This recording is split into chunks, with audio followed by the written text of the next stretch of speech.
I love Rokenjima. Ya. Ntar gue ngambil buku.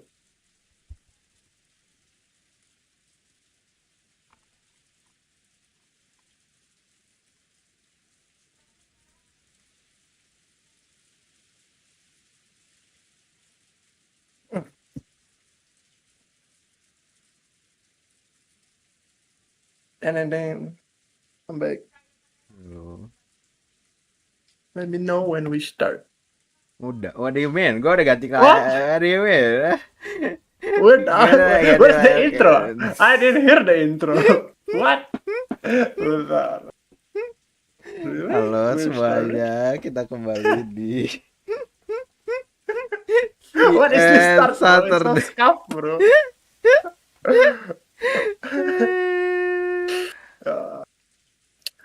People, we are back in action with Umineko. Ya nggak? All the screen. Suara lu potong-potong atau apa? Oke, benar-benar. Should be aman now. Tadi agak jauh mungkin mereka. Alright, just jump into it. Let's go. Ya. I'll do the narration. So you sit back and just okay.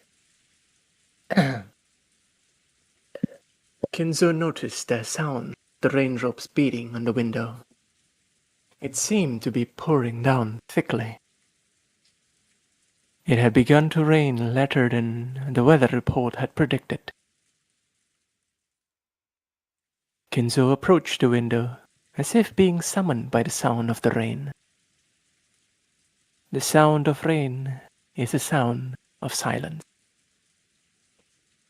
That sound feels quieter than any silence, and makes humans remember that in the end, they are alone from the moment they are born to the moment they die. What the f***? That's so dark.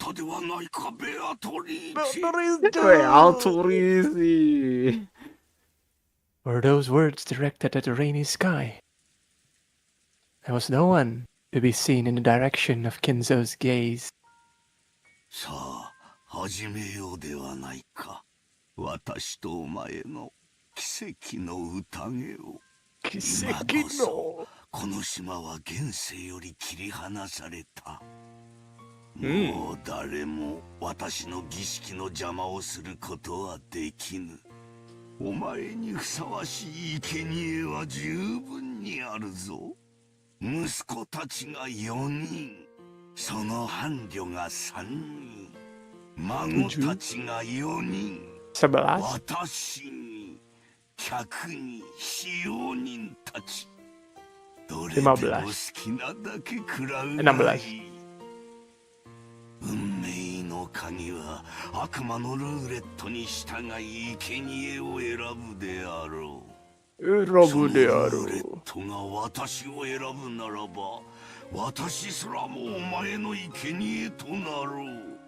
だが、だからこそなのだ。それだけの狂気をかけるからこそ、私は必ずや偉大な奇跡を起こすだろう。さあ、好きなだけ食らうがいい。私はそのルーレットに打ち勝つだろう。さあ、すべてを落とすぞ。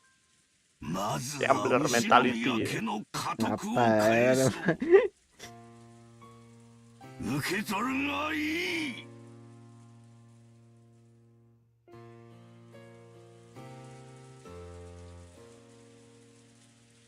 Kinzo tore the window open, ripped a golden ring off his finger, and forcefully threw it away.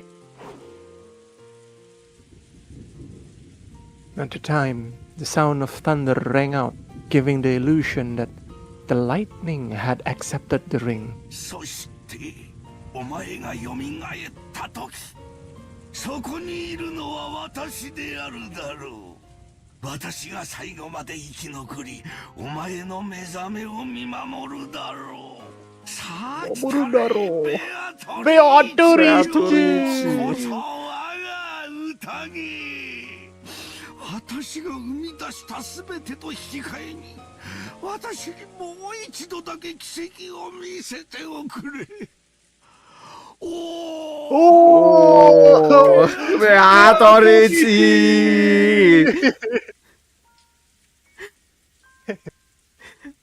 I have enough of this man. I have enough of this man. Best part of What do you mean? It's just a schizo. All we have seen is this guy is just schizo, and there is no proof that fucking Beatrice is real at this point. I believe Beatrice is real, bro. Believer aku, believer.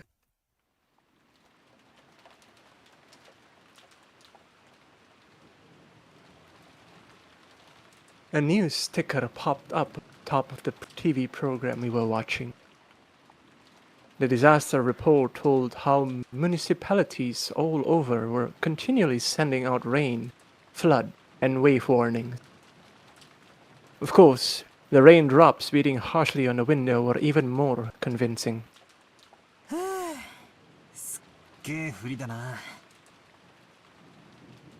Still, Where's the when it's raining...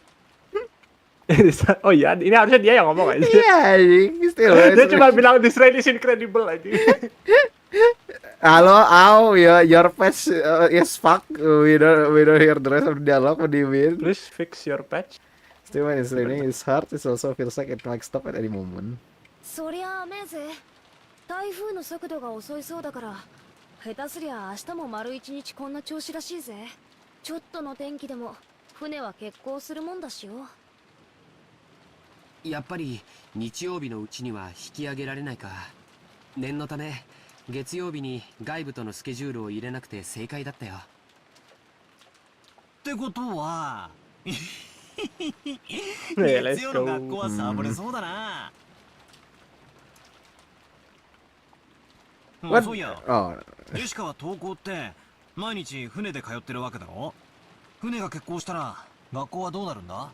カメハメハ大王並みに雨が降ったらお休みで風が吹いたら遅刻してか。船が出なきゃ休みになるぜ。もっとも Wah, そう甘くはねえけどな。大抵その代わりに自習が指示されて後でかっちりと見られるからそうそう嫌い never mind, gak enak. 例えば梅雨なんかの長く天気が崩れる時期だと数日間くらい登校できないこともあるんじゃねえのか。そういうこともあるぜ。でも毎日きっちり担任から電話がかかってきて、どう自習しろ、何を提出しろと酸っぱく指導されるけどな。バトラ君が考えてるほ Simulasi ど COVID だよ。簡単にはサボれないよ。Imagine. 船で通う人たちのルールに従ってしっかり勉強をしているよ。むしろ登校できた方が気楽だぜ。自分の部屋じゃ気が散るし、集中もできねえしな。それでいて問題集ばっかり数日もやらされてるとかなり精神的に応えるもんがあるぜ。大学の時にはよ、寮のあるところに入ってさっさとこんな不便な島はおさらばしたいもんだぜ。へえ。じゃあよ、ちなみに行きは天気が良くても帰りは悪くて欠航ってなったらどうすんだ。学校に泊まるのか。そういうのはよくあることだぜ。 Terus ngapain? だから帰島できない人用の宿泊所があってよ。 Nggak ngekos saya sekali. Because of that, they have built some lodgings there for people who cannot get back to the island they live そこに on. 寝泊まりするんだよ。 Kenapa nggak ngekos di kota? 下手すりゃ数日間家に Bro 帰れ has so ない many こともあったり money. して They can even afford rent. Enggak, ini kalau ini kan ya technically bisa ke satu technically speaking dia bisa bikin rumah di pulau yang Iya, ini iya. ya. Why stay here? 乗車率が 200% を超えるような満員電車で毎日通勤通学しなければならない人から見てみると、船の通学なんて趣があって良さそうだななんて、やっぱりいろいろと苦労があるんだね。よく無神経な観光客がそういうこと言ってるぜ。私は島の生活なんてもうお腹いっぱいだね。早く高校出てこんな島とはおさらばしたいぜ。高校にだって全寮制のところとかあったろうよ。なんでわざわざ新島の学校を選んだんだよ。私は最初からそれを希望してたぜ。でもおふくろがよ、当主後継ぎとしての修行やらマナーやらがうんぬんってうるさくてよ。結局高校も地元になっちまったのさ。はあ、こんな島はごめんだぜ。早く都会で生活したいよ。雨が降ろうが槍が降ろうが、ラフな格好でサンダルを履けば Even spears fall from 5 the 分 sky. 足らずでコンビニに行けるような都会に引っ越したいぜ。もう少しの辛抱だよ。高校卒業まであとちょっとでしょ。そのちょっとも我慢できねえぜ。Kaman dekinai. Jessica stretched out and reclined in the sofa. Maybe it was a bad time slot, because there weren't any interesting programs on. And we had nothing to do but languidly kill time until we were called for dinner. After that episode, Maria never returned to the cousin's room after all. Aunt Rosa probably took her back to the mansion. It had to be pretty boring for Maria, all by herself while the adults had a confusing conversation. We thought we might as well head over to the mansion to see her, but the weather was really awful. And since there wasn't much time until dinner, we stayed where we were. At the time, we heard the sound of a humble knock. Jessica answered. お食事の準備が整いました。お屋敷へお越しください。It was Kanon-kun's. Did he go through all the trouble of coming from the mansion in this rain just to get us? Couldn't he just called us on the telephone? Well, I guess servants at work don't always get to take the most efficient route. なんとなくお腹が空いてきた頃だったしね。行こうか。George Anike turned off the television and stood up. 俺はとっくにペコペコ。本家のバスは毎回凝ってるしな。それにゴーダさん、子牛のステーキとか言ってなかったっけ？たまら Stop ねえ eating my god. ぜ。親族会議の日は特に豪華になるしな。私だって楽しみだぜ。行こう行こう。Tanoshimidaze. As we left the room, Kanon-kun bowed silently and respectfully. じゃあ行こうぜ。外の振りはだいぶひどいだろはい。お召し物を濡らさぬよう十分ご注意ください。After seeing the three of us out, Kanon-kun peered into the empty room. マリア様はいらっしゃいませんか？ Oi? う。一緒じゃないぜ。ローザおばさんと一緒じゃないのかよ。Oi?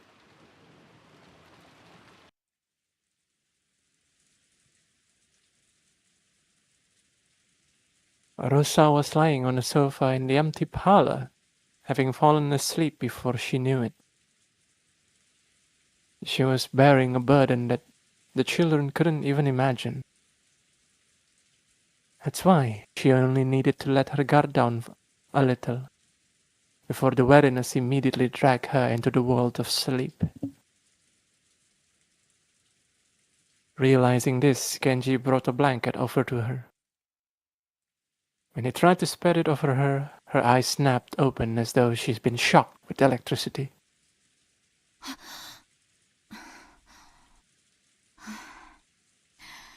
ありがとう。源氏さんなのね。When she realized that the thing that had touched her was just a blanket, and that Genji had been considerately giving it to her, she let out a sigh of relief. 起こしてしまいましたか。失礼いたしました。いえ、いいの。寝るつもりじゃなかったから。今は何時なの？ When he was asked for the time, Genji checked the pocket watch that he took out of his chest pocket.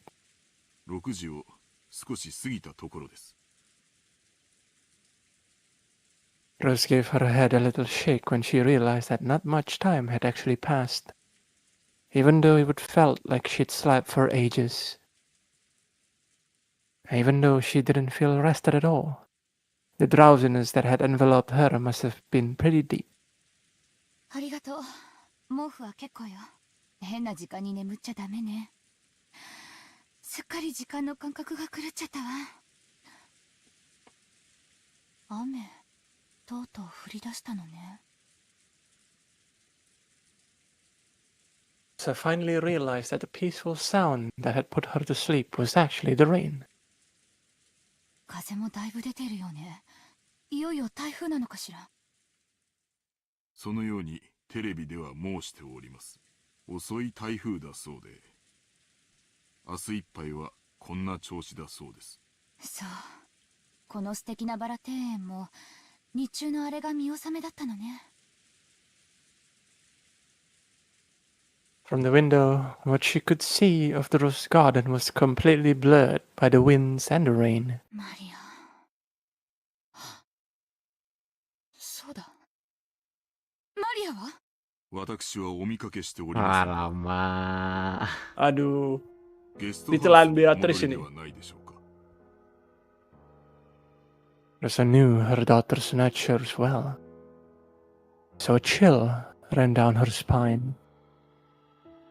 Maria was stubbornly honest, and if she was ordered to find something that didn't exist, she would look forever and ever, even in the pouring rain. 違うわ。いとこの子たちは先に行ってしまったから、あそこにはマリア一人。あの子は誰かにもうやめろと言われない限り、たとえ槍が降ってこようとあそこに居続けるわ。傘もささず Why に。 does it keep emphasizing on raining spears? It's been twice now. 私は感情に任せてなんてことを。 Even though she'd known about Maria's simple honesty better than anyone, she had once again lost control of her emotion and done something terrible.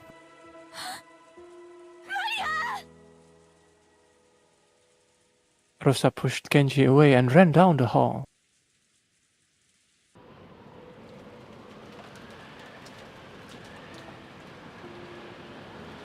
The outside really looked like a typhoon, and the rain was pouring down spectacularly. Maybe because of some aspect of the terrain, the winds weren't typhoon class, so an umbrella wouldn't be torn out of one's hand. Even so, it certainly was a windy rain. There was no time to admire the roses being drenched.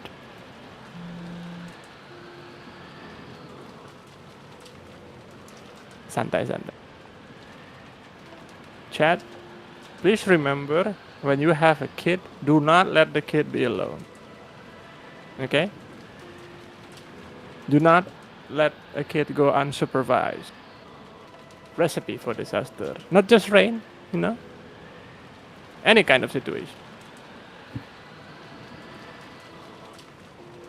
I am also guilty with the rain, you know? I've always fallen asleep come, so I understand. I understand Rosa. I'm not enabling her, but I sympathize with her. What do you mean you sympathize with? What do you mean you sympathize with her? Where is this coming from? I left my clothes hanging in the rain because I slept when it was raining, because rain is so good. And I have an entire batch of clothes just drenched.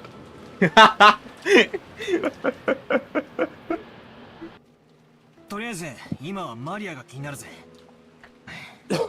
まさかあの後もずっと一人でへそ曲げてあそこでバラ探しをしてるなんてことはないよな。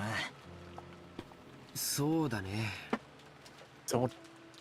さすがにこの雨じゃと思いたいところだけど、マリアちゃんはたまにすごく頑固でものすごく愚直な時がある。 We hadn't worried much thinking that Aunt Rosa had taken her back to the mansion. However, when Karan-kun had come from the mansion to Kolos and thought Maria was here, we got a little worried. お屋敷ではお見かけしませんでしたので、てっきりこちらにおられるとばかり。ローザ様は仮眠を取られておいででしたので。ここに来る途中に見かけなかったのかよ。申し訳ございません。傘を差し、急ぎ駆け抜けたもので、そこまでの注意を払いませんでした。If he had cut through the rose garden, taking the shortest line between the mansion and the guest house, then he would have just barely missed the place where Maria had been looking for her rose. And it was raining this hard too. It certainly would have been possible for Karan-kun to fail to notice her. ここで議論するより直接確かめる方が早いさ。兄貴、ちょいとかけっこと行こうじゃねえかよ。6年成長したから僕に勝てるつもりかい？よし、決着をつけようじゃないか。Itu bukan mata mencurigakan, itu kan bukan kacamata mencurigakan, itu kompetitif gitu. He's competitive. Yeah. He's also very competitive about money, you know. George, Aniki, and I flew out into the rain. Jessica and Kanon-kun followed us. I know Kanon is a girl. いるなら返事をしなさい。マリア。ローザおばさんだ。おばさん。 When George Aniki called back, Aunt Rosa jumped at him and grabbed onto him. マリアはどこ？ジョージ君たちと一緒じゃないの？いえ、僕たちはあの後マリアちゃんには出会ってません。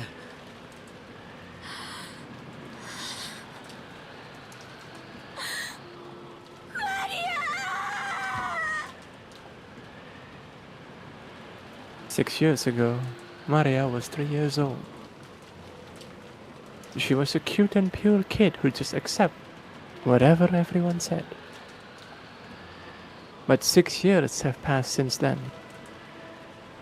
She's 9 now, and experiencing the ups and downs of life should have taught her something. But Maria, are you telling me you're still as innocent and pure as you used to be? マリア As I circled the rose bed, something white unexpectedly turned to face me. It was a white umbrella. Maria was crouching down, holding a white umbrella and still searching for the rose.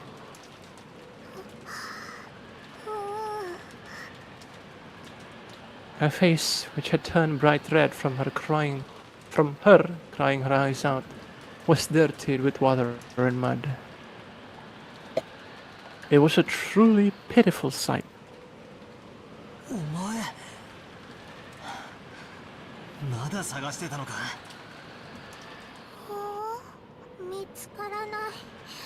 マリアのバラ見つからない。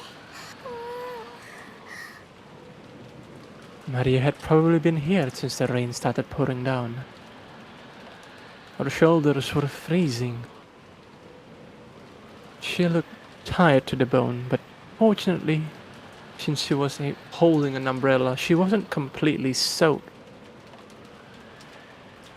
The umbrella probably came from the handbag Maria had always carried around. Thank goodness. Seriously. Thank goodness. バトラ君、よかった。見つけたんだね。見つけたぜ。ごめんなさい。本当にごめんなさい。Aunt Rosa threw her umbrella aside and hugged Maria. ない。マリアのバラがない。後でママも一緒に探してあげるからね。だから今日はお預けにしなさい。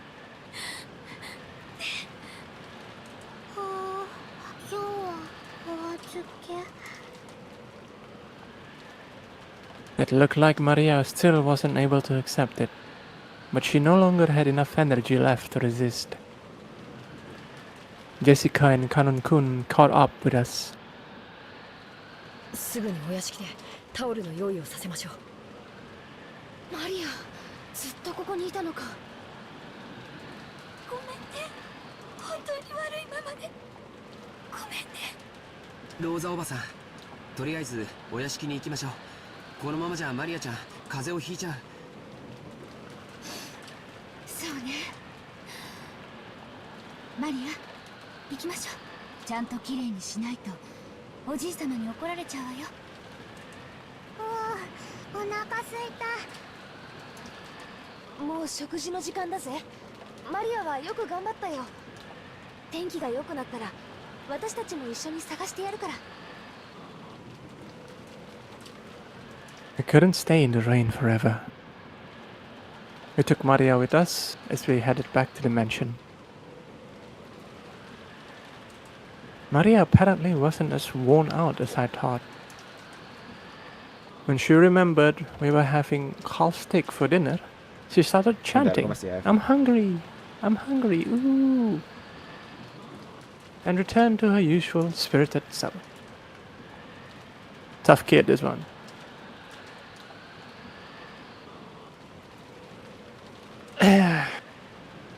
To those who have a kid at their home, can you do a, can you hands up in the chat, maybe some parent love needs to be shown in Umineko. Maybe it's the point, right? Maybe it's the I have a lot of things that we can explore in Umineko, but this is the potential VN after all. It has a lot of potential. It has a long time to deliver that potential. And also, it has a lot of time to reveal that Kanon is actually a girl, I know. From the deepest part of my heart, I believe. More than I believe Beatrice is real. I believe that Kanon is a girl. I just somehow know. There's no evidence. There's no clues. There's no hints. It's called faith. I strictly believe that Kanon is a girl. But then why would I have two? Why would they dress him like a he? But the furniture stuff. If they believe they are furniture, they don't care what gender they are. They're furniture. They're not human. So maybe they're like a dress doll? Maybe like the grandfather is like freaky ass dude who wants to have a boy maid and a girl maid, a boy furniture and a girl furniture, and just dress them up like that. Sounds pretty weird. But hey, out of all the things in Umineko, that is perhaps the least weirdest thing we could have ever seen.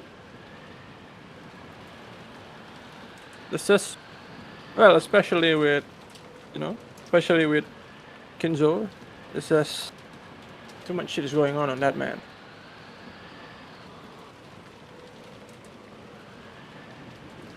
We just have to wait and see. I believe in like episode 3 out of 4 episodes, we'll get to see Kanon as a girl. I'm calling it. A few wild predictions that we have.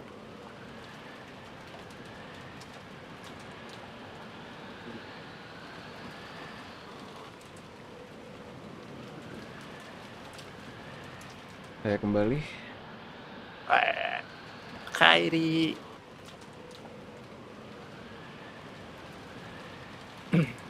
Aunt Rosa didn't chide Maria for saying ooh, ooh. そっか、傘を持っていたのか。さすがマリアは物持ちがいいぜ。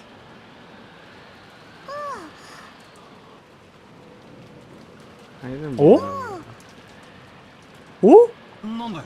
Dikasih じゃあ Beatrice. その手に持ってる白い傘はどうしたんだよ。 Dia pasti bakal ngomong aja kalau gitu. 貸してもらった。some caring person must have brought her an umbrella. A normal kid would look for shelter when it started raining, but Maria was too stubborn to give up so easily. So maybe that caring person gave up on telling Maria to find shelter and decided to at least give her an umbrella. そうその人にお礼を言わないとね。誰？ Tuh kan? The name Maria cheerfully mentioned was that of the island's wit. Rosa took a deep breath and asked again, trying to do so in a way that wouldn't damage Maria's good mood. そうよかったわね。それで誰なの？傘を持ってきてくれた人は。おお、ベアート、いいチェ、おお、Maria immediately realized that her mother didn't believe her and started crying out unhappily again. So Rosa stopped pursuing the subject. It'd probably be faster to ask whoever lent Maria the umbrella during dinner rather than ask Maria herself. Little did she know that it was actually Beatrice, and Beatrice is totally real. And Kizo is not a Tapi kan schizophrenic. katanya Beatrice dikasih sacrifice bla. Terus kenapa nggak langsung why act kind then? What the fuck do you mean? There's something that Kinzo is not telling us. Along with a dull pounding on the door, the sound of Kraus' entreaty could be heard. However, that voice seemed to be resigned to the fact that nothing it said would be heard. 金蔵さん、せめて夕食くらいは出んかね。あんたの顔を見ようと息子さんたちが集まってきてるんじゃないか。黙れ南條。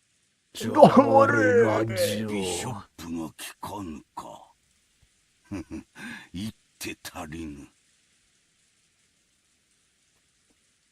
Apparently, Kinzo was completely focused on the final battle of his long-lasting chess match with Nanjo.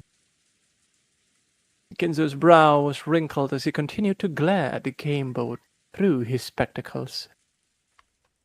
Kraus's voice didn't reach his ears. 金蔵さん、私も腹が減った。Aku juga lapar. 食事をせんか。ならばお前だけで行くといい。私はもうしばらく。Bang, the fuck dikasih waktu mikirnya selama makan ya. What do you mean? Kayak enakan ya. Bro, mereka majuin satu piece tiap ketemuan anjir, tiap minggu sekali satu piece doang maju. さもなくば、お前との決着は金輪際つけられそうにないからな。He's so romantic. Might as well be gay.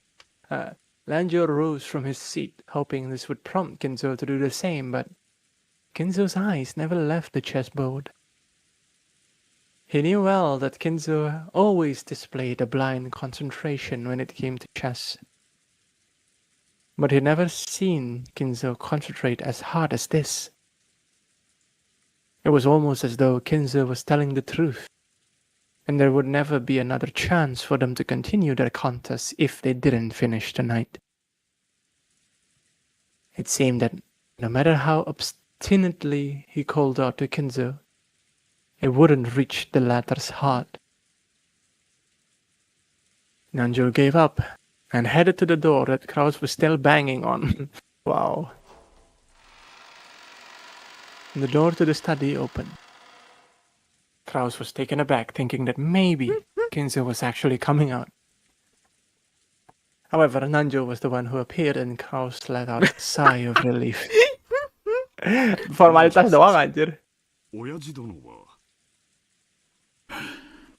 お役に立てなくて申し訳ございませんな。今や金蔵さんの世界はこの部屋だけです。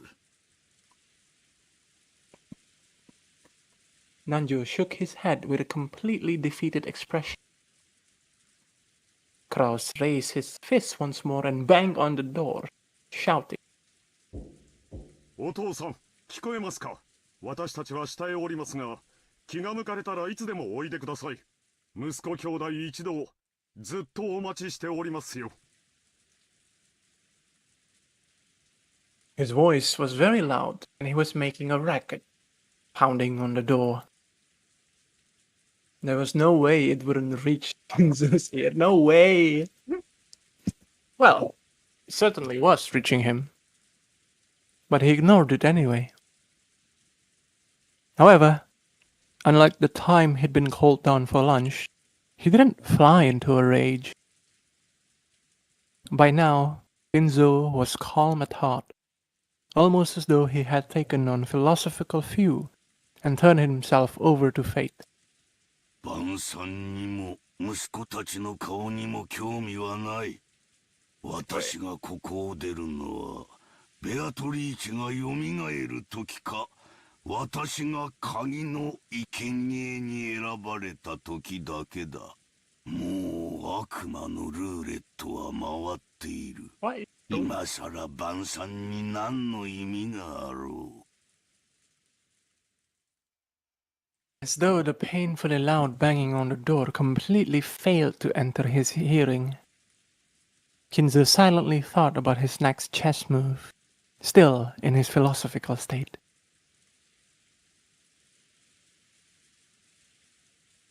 Just as always, Kinzo's figure couldn't be seen anywhere in the dining hall.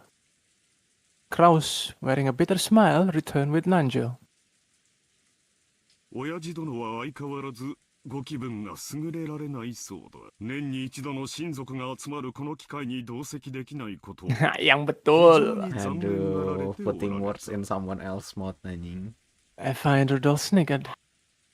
Given Kinzo's personality, there was no way he'd show signs of regret. And none of his relatives showed any regret at his absence. ではディナーを始めようじゃないか。ゴーダ、始めたまえ。かしこまりました。それでは Ojitemai. 始めさせていただきます。 When Goda was told to start the family conference dinner, his biggest time to shine of the whole year, he nodded with a broad grin. マリアに傘を貸してくれた人は誰かしら？ And Rosa timidly cut through the silence of the dining hall. Everyone noticed. 傘？何の話？さっきマリアがバラ庭園にいた時に雨が降り出して誰かに白い傘を借りたみたいなんだけど、お礼が言いたくて。俺たちじゃねえぜ。ローザが出てった後は部屋を移してずっと仲良くおしゃべりをしてたからな。はは、そうやで。あの後も兄弟で仲良くおしゃべりをしとったのや。The word friendly fell awkwardly from Hideyoshi's lips. So, even those who hadn't been present could tell the conversation hadn't been a pleasant one. 少なくとも私とエヴァとルドルフと、あと秀吉さんとキリエさんではないことも確かだがね。私たちは夏日姉さんとローザさんが出て行った後もずっと一緒だったわ。食事の時間までずっとね。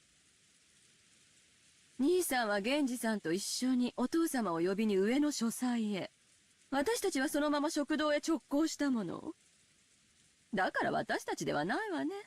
傘を貸すなんて親切、使用人の誰かじゃないの？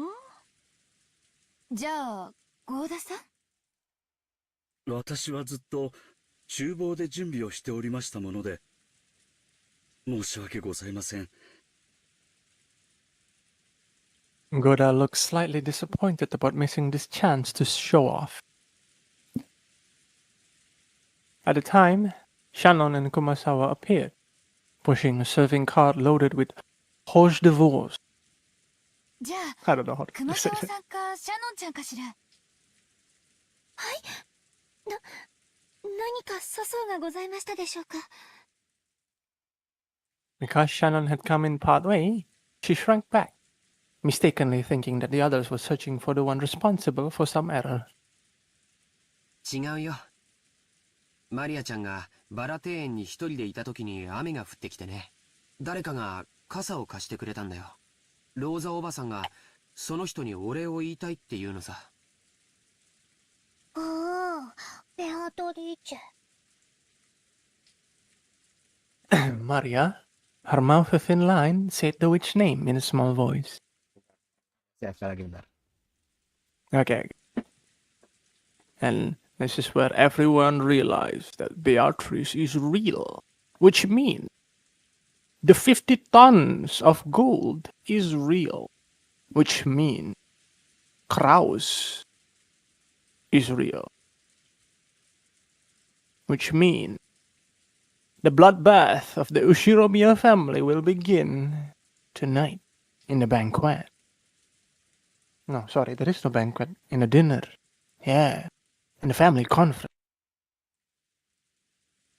I think, remember, like, we have like 15 people in total with Kinzo and wait, there's Goda, there's Kanon, there is Shannon, I'm back. there is Kumasa. Oh, that balik. Okay. We'll go back. There's like 17 people. Aunt Rosa explained the situation one more time. As she did, Kumasawa-san cackled. 私たちでもございませんよ。私もシャノンさんも一緒にお部屋の準備をしておりましたから、お外には出ておりません。Hayolo. はい、気が利かなくてすみません。部屋の準備とは何のことかね。この雨ですから、客人の皆さんがゲストハウスにお帰りになられるのも大変かと思って、使用人たちに屋敷内の客室の準備をするように命じたのです。あら、気が利くじゃない。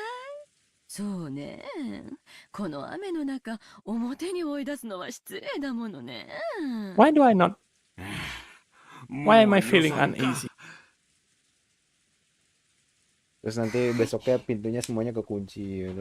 Oh, Yeah. そのようにご指示を受けまして、 Which 私と means 熊沢さんとカ istrinya ノン Kraus 君 know は3 about 人で準備をしておりました。 the sacrifice. そしてご夕食の時間になり、 I think it's 源氏様からゲストハウスのお子様方をお呼びするようご指示をいただ logical いたため、 thinking, you know. Karena bakal ada typhoon segala macam. ええ。 Who the fuck thinks it's a good idea to fucking reunian di satu rumah yang udah tahu bakal ada typhoon? What the fuck? I mean, You can delay the acara, you know.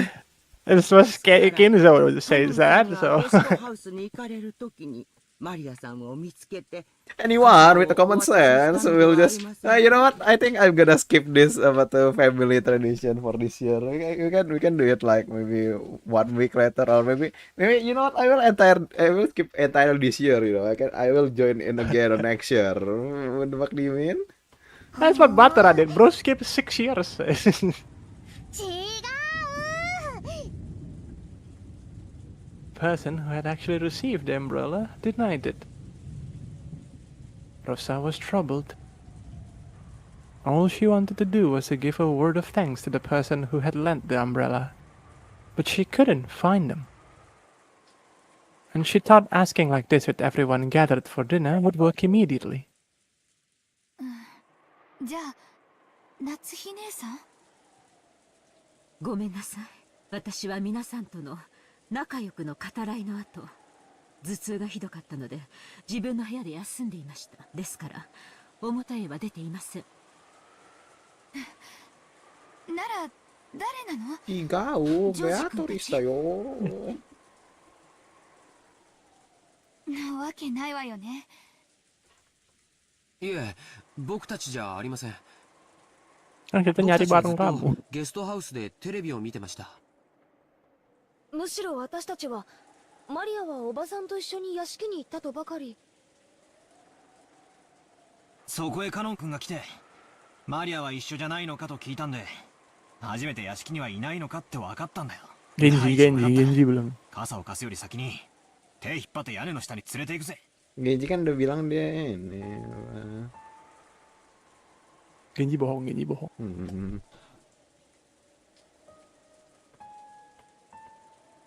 Rosa was completely baffled. One by one, the relatives and the servants denied that they had done it.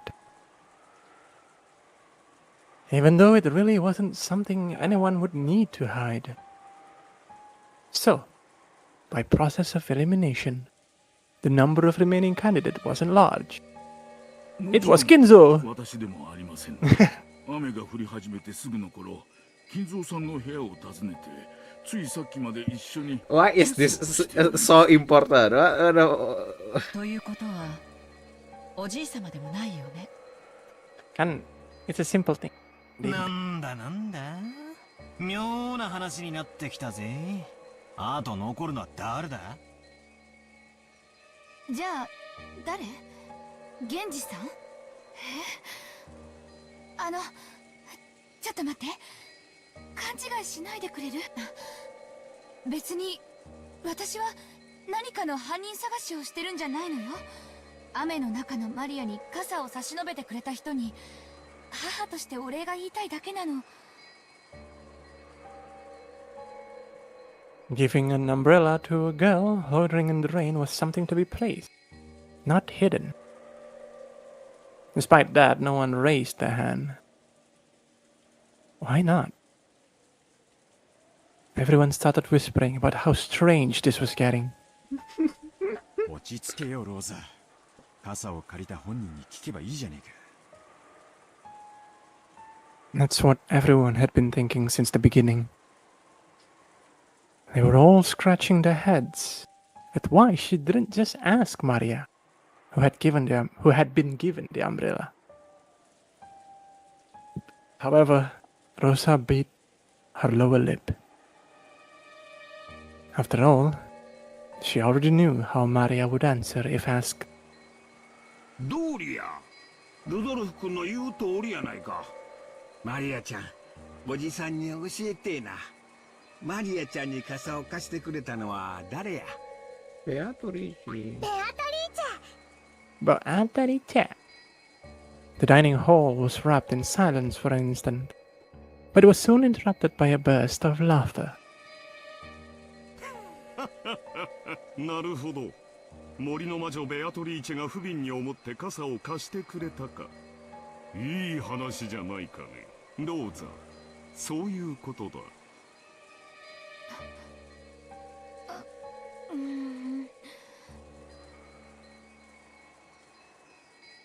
Rosa couldn't believe it. Even though she just wanted to say thanks for the umbrella. Why did everything have to be so clouded in smoke? クラウスおじさんの言う通り、ベアトリーチェが貸してくれたの。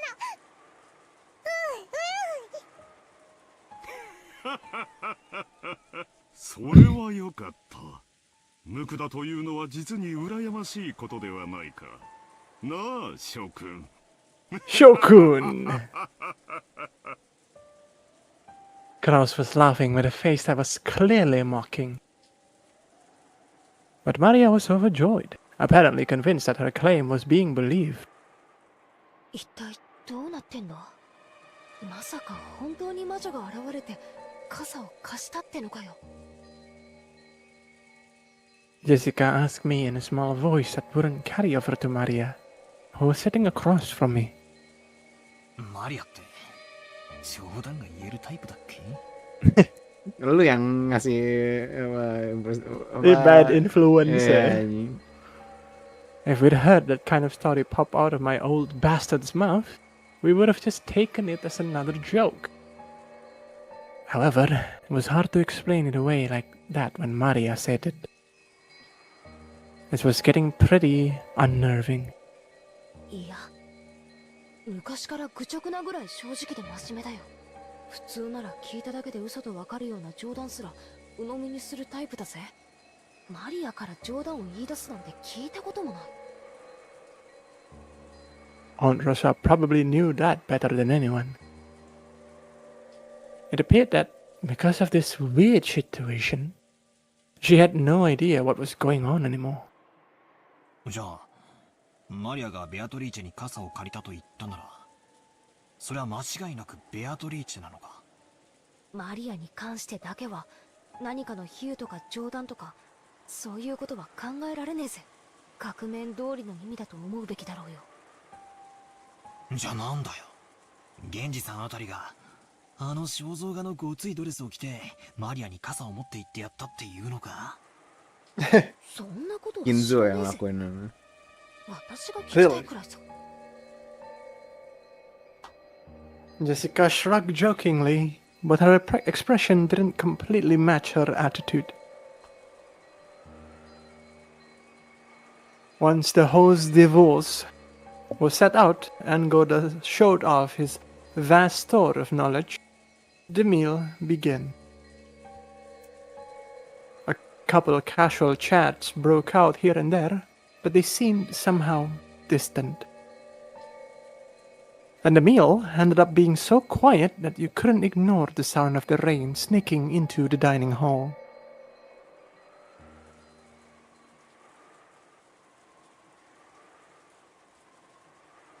Kumasawa and Shannon, pushing the serving cart, ran into Genji and Kanon on their way to the kitchen. ケンジさんですか？マリア様に傘を貸されたのは。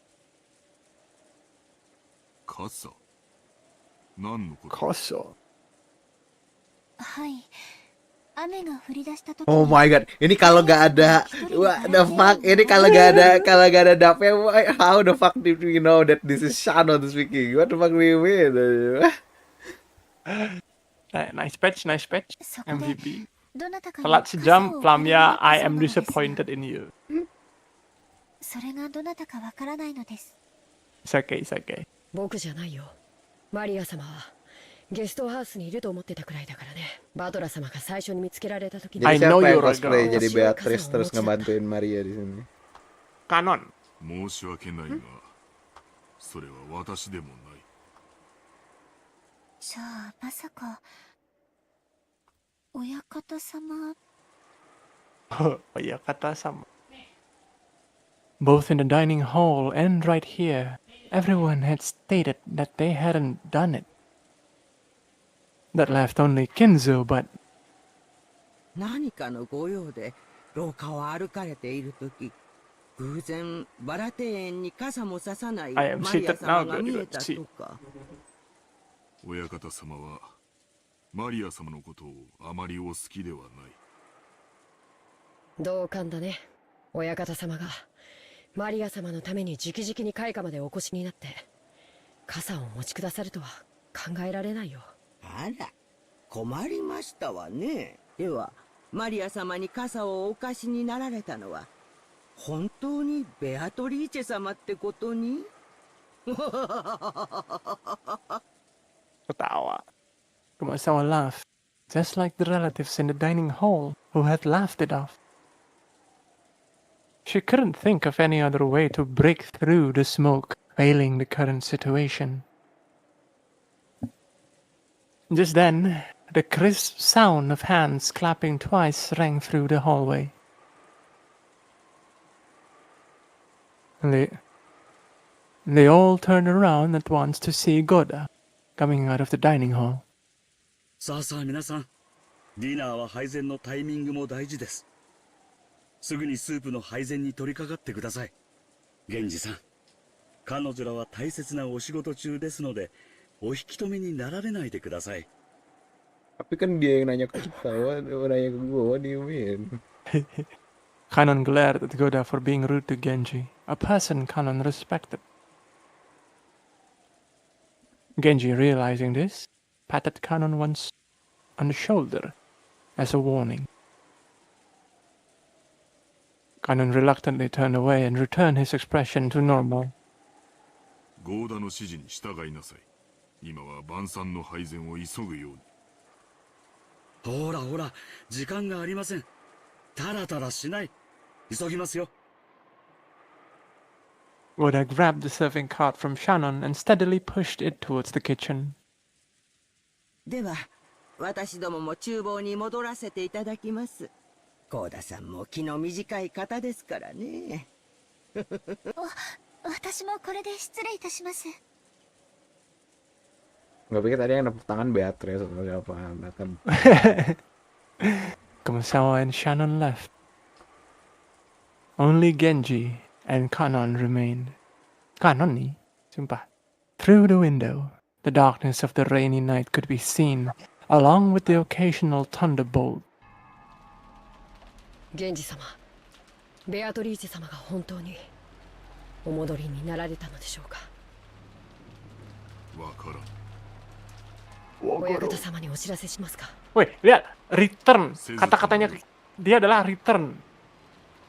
本 Meaning, 当にお戻りになられたなら、やがておのずと親方様の前へ現れよう。 meaning both of these people knew about it.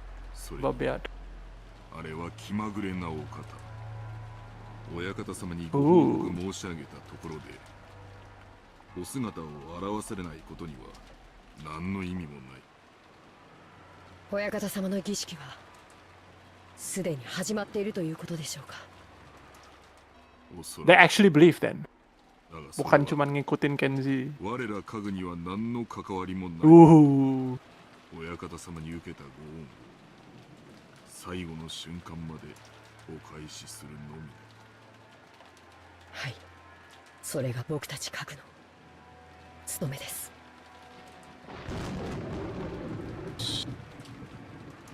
The thunder crashed once more.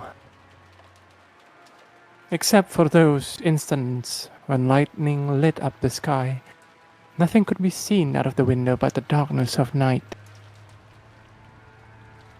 Just as humans rule when the sun is up, those that are not human rule when the sun is down. The darkness of the night that now surrounded Rokkenjima was ruled by another master, not the Oshiromiya family. Did this master take pity on Maria when she was alone and being pummeled by the rain in the rose garden, lending her an umbrella? Canon looked at the rose garden's light, dimly visible beyond the window. The dim lights weren't enough to illuminate the surrounding area. Looking at those lights felt like making eye contact with the witch, and Canon forced himself to avert his gaze. If he didn't, it felt like his eyes would be absorbed by that light.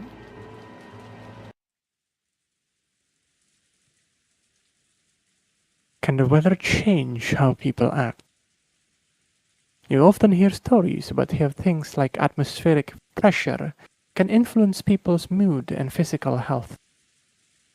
For some time now, everyone had been struggling to clear the gloomy atmosphere. But any conversation was quickly cut off, and in the end, the dining hall was simply filled by the sound of the rain. Dessert was some kind of chocolate cake accompanied by pear sherbet.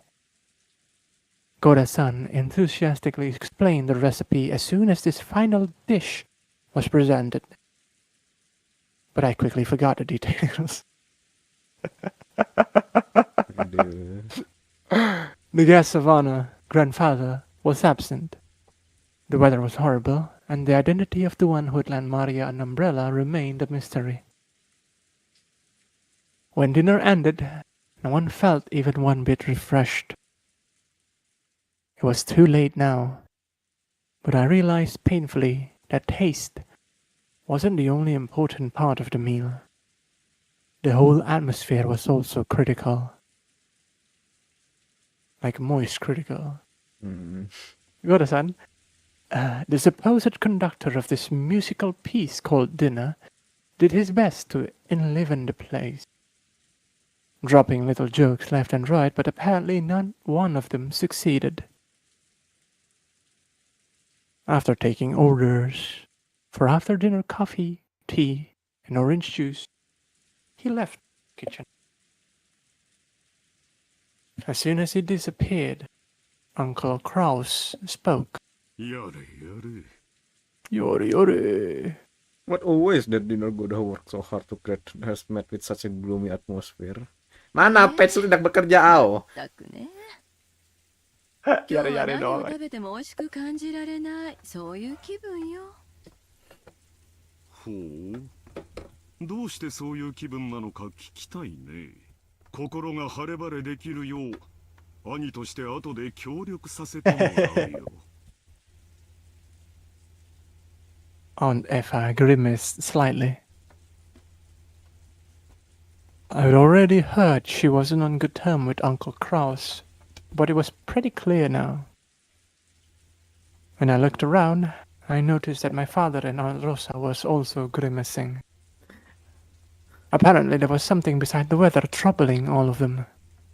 It's called money. おばさんもうちの親父もずいぶん機嫌が悪そうっすね。そう、私はそうは思いませんよ。I asked Aunt Natsuhi, who was sitting on my right, but she seemed to be in a bad mood as well. She snapped back as if to say she was absolutely not interested. まあちょいと大人な話で込み入ってな。バトラ君たち子供は気にせんでええ話や。Yeah. なあ夏日さん、キリエさん。Uncle Hideyoshi laughed as he spoke, but without his usual brightness. So I could vaguely imagine just how complicated their adult conversation had become. On top of that, even Aunt Natsuhi and Kirie-san, the people he had directed his comment to, ignored him, as though they haven't heard anything. I didn't know what kind of conversation they'd been having while us kids were away. But it reminded me of how Dad said he had stomach cramps when we arrived at the mansion. The family conference might have been a playful reunion to us kids, but it was definitely different for the adults. After Uncle Hideyoshi's comment was ignored by the other adults, and an awkward silence fell over the room, Kirie-san spoke up. 子供たちの進路はどうなるのかしらとか、そういう話よ。バトラ君は将来はどうするの？ぼんやりと大学進学？そんなのじゃ長い人生レースのスタートラインとしては心細いわよ。あいたたたたたた。キリエさん、飯の最中にそんな話されちまったら消化不良で便秘になっちまうぜ。そうやそうや。バトラ君やジェシカちゃんの進路の話をしと、将来のことは真剣に考えんとあかんで。Hideyoshi heartily agreed, as if they really had been talking about that. But that was probably wrong. Kirie-san had been obviously trying to change the subject. However, if Kirie-san had determined that this was the best course of action for now, then she was probably right. Taking this into account, I cast aside my suspicion as to the cause behind Aunt Eva and Dad's bad moods. At long last, the serving cart returned, filled with coffee and tea. Kumasawa-san and Shannon-chan served it to everyone. Goda-san then explained that this concluded tonight's meal. If only the mood had been a bit more cheery, it might have been the best dinner in my life. It was a shame this best of dinner couldn't have been under a best condition. ジョージお兄ちゃん、これでご飯は終わり？終わり？うん。これでおしまいだよ。おしまい。はしてないわよ。お席について、落ち着いてジュースを飲みなさい。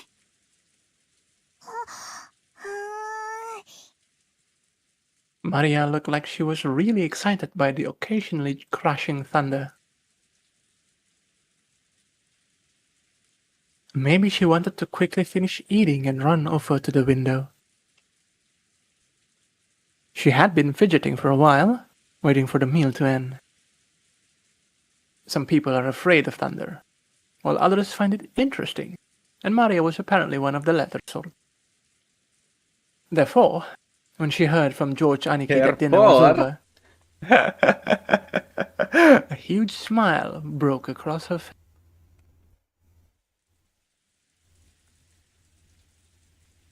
She then rose from her seat, took out her handbag which she'd set under her sheet, never having left it even when she was eating, and began fishing around inside of it.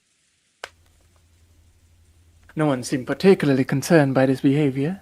なんだいそれはどこから持ってきたの George was the first to notice it. As he spoke, Butler noticed too.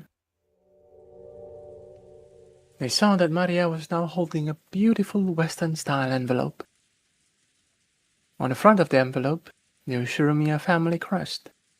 The one-winged eagle was done in gold leaf. Furthermore, the fact that it was sealed with a dark red wax made it clear that this wasn't something Maria could have brought as a prank. Berchanda! それは何 It seemed that Natsui had also noticed the strangeness of the envelope Maria was holding. Her voice sounded too serious for someone admonishing a small child, so the relative around us finally noticed too. どうしたよ、夏日姉さん。それ何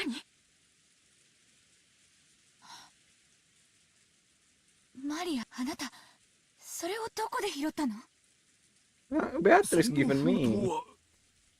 金蔵さんの When Nanjo muttered that, even us kids could understand why everyone seemed to be frozen solid.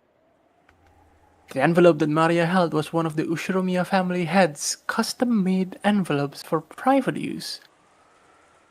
In other words, it could only mean one thing. This envelope contained a message from Kinzo. どうしてそんな封筒がここにあるんだね。こいつは面白いもんが飛び出してくるぜ。ちょいとわしに見せてみ。ダメ、マリアが読むの。マリアがみんなに読んで聞かせなさいって言わ By れたの。 who? By Beatrice. Uncle Hideyoshi tried to snatch the envelope out of Maria's hand, but he protected it as though hugging it and didn't let go. 秀吉兄さん、子供相手に力ずくなんていけませんよ。マリアちゃん、その封筒はどうしたの？傘を貸してくれた時にベアトリーチもらったの。終わったらマリアがみんなに読んで聞かせろって言われた。マリアは魔女のメッセンジャーなの。 Messenger! メッセンジャーこの島の魔女様は随分と洒落てるじゃねえかよ。Butler tried to joke about it, but no one laughed. それで中には何て書いてあるのかしらマリアちゃん。読む。Maria casually opened the envelope. It was sealed only with wax, so she just had to remove the sealing wax to open it. That sealing wax fell onto the desk. Hideyoshi hastily picked it up and stared fixedly at it. He then set it in the center of the table, where Natsuhi, Kiri, and Nanjo stared at it. Imprinted in the sealing wax was the one-winged eagle, which was the Ushiromiya family crest and also Kinzo's personal crest. これは当主様の紋章？私は金蔵さんに手紙をもらったことがあるからわかる。これは間違いなく金蔵さんの風浪だ。でもこのお屋敷にはそれと同じ紋章がいくつもあるのでは？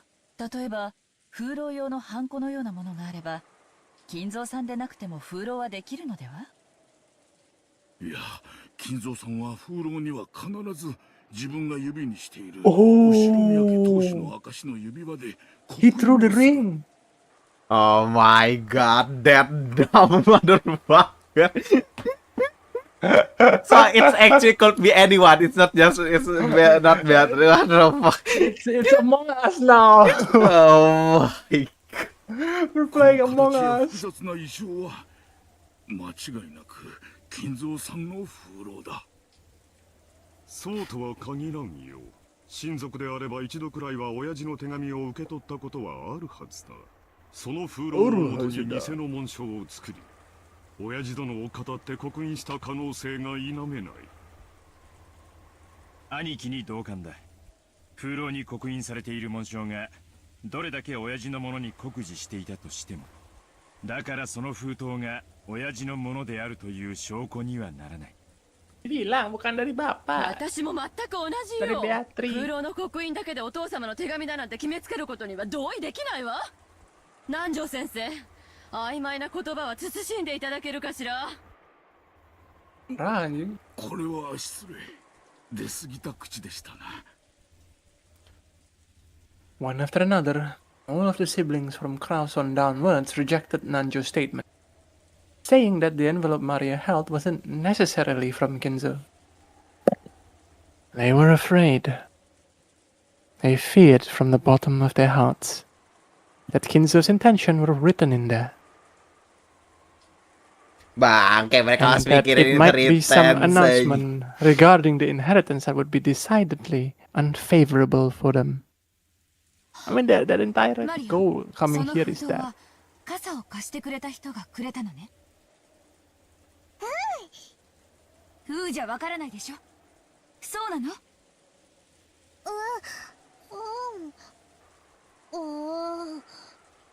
つまり魔女ベアトリーチェが傘と一緒にマリアちゃんにその封筒を。Maria nodded forcefully. Di scene dia ngelempar cincin ada orang lain selain di kamar dia nggak? Di kamar Kinzo nggak? Nggak ada. Itu sebelum Nanjo ada di dalam. Oh my god. Dia ngelempar, terus thunder, baru Nanjo masuk. 私も同感です。得体の知れない何者かが手渡した怪文書です。読むにも値します。せめて読むくらいいいじゃねえかよ。な。Battle said it to Jessica in a small voice, trying to act tough, but Natsuhi heard him clearly and glared at him with threatening eyes. Kena bombastic side eyes. それでマリアはそのベアトリーチェに食事が終わったら読めって言われたんだな。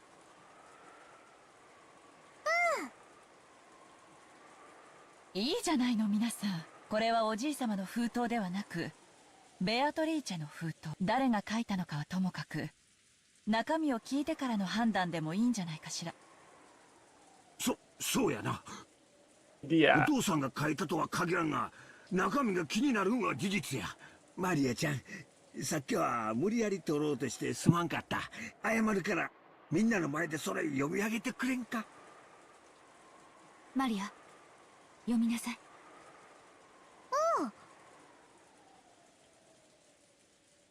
His older relative stared fiercely at Maria. She spread the letter open with a rustle. 本当に親父の手紙だと思うか？ありえんね。親父殿が私たちに何かを発表するときは、直接でなければいつだって源氏を通してじゃないか。このようなこじゃれた方法でするとは思えんね。そうよ。マリアをメッセンジャーに？それこそお父様の趣味じゃないわよ。ローザ、これはマリアちゃんが私たちを脅かそうという何かの隠し芸なんでしょ？マリアはそんな気の利いたことができる子じゃないわ。Tapi nggak salah, she's 9, bro.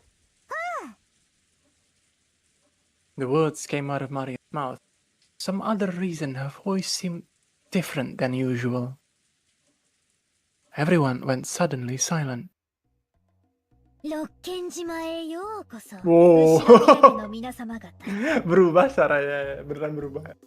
私は金蔵様にお仕えしております当家顧問錬金術師のベアトリーチェと申します。そんなアホな。黙って。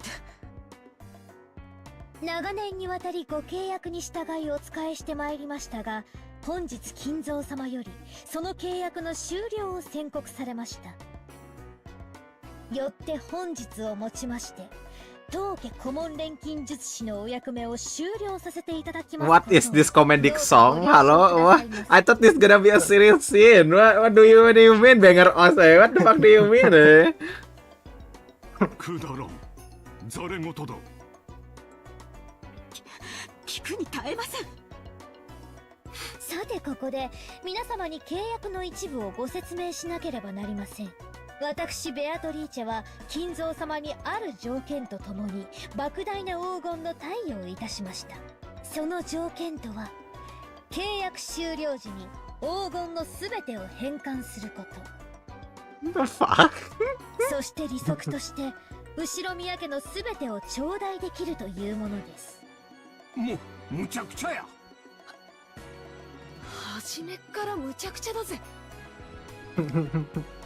要するにあれだろ、よくある悪魔の契約みたいなやつなんだろ。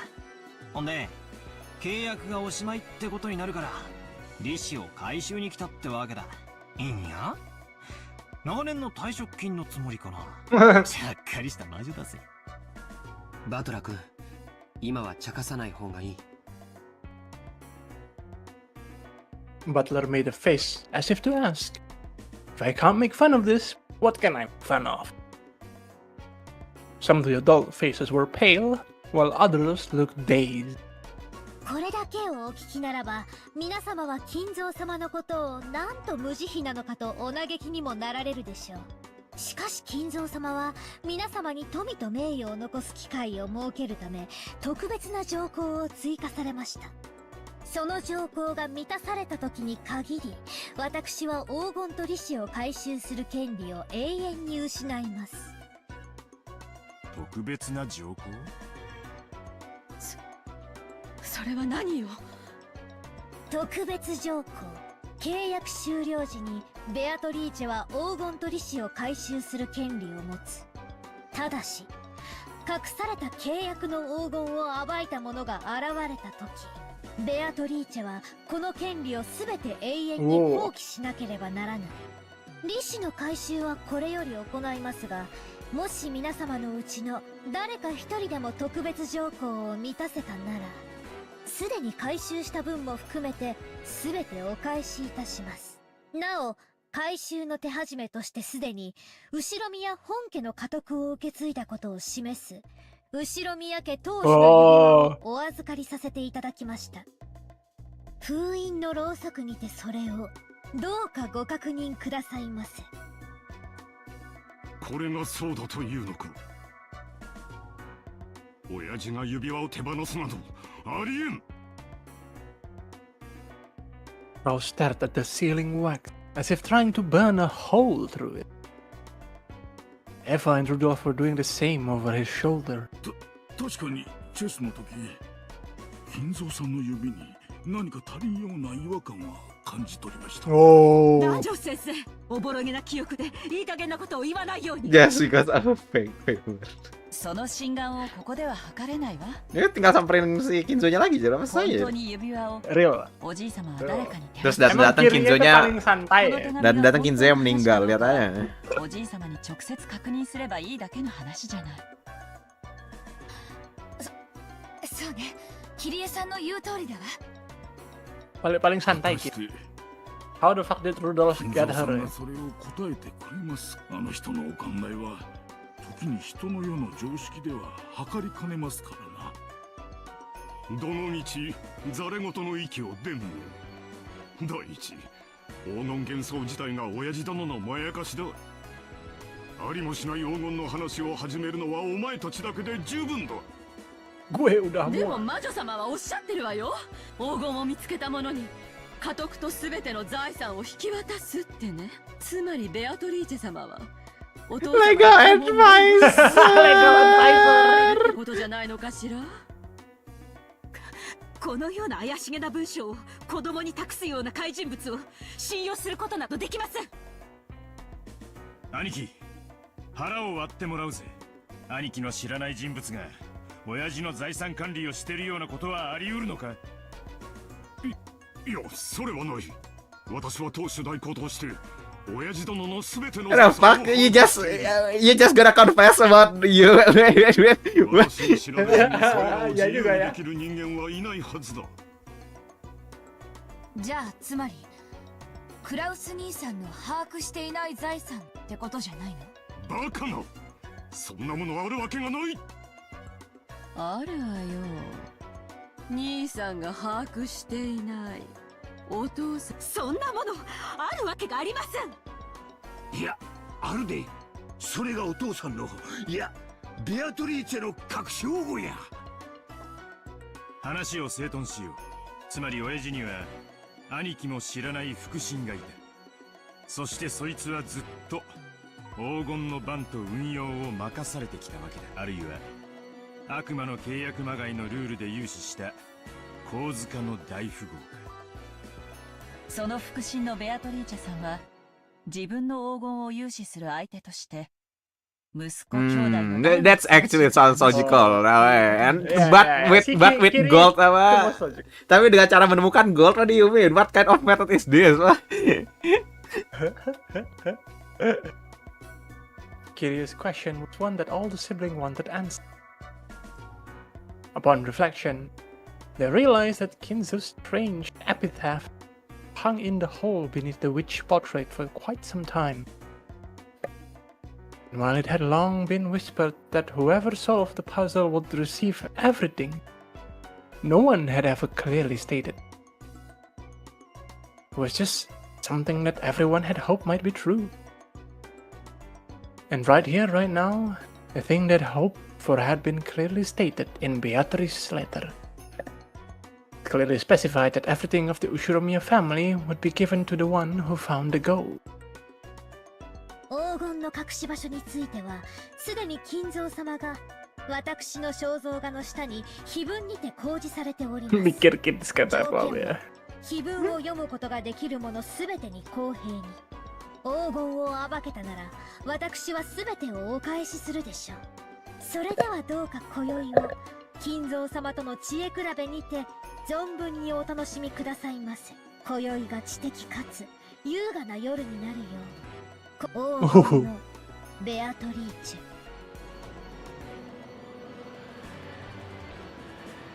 ェ。Sekarang bener lagi Beatrice the Golden Witch. 聞こえているはずです。返事をしてください。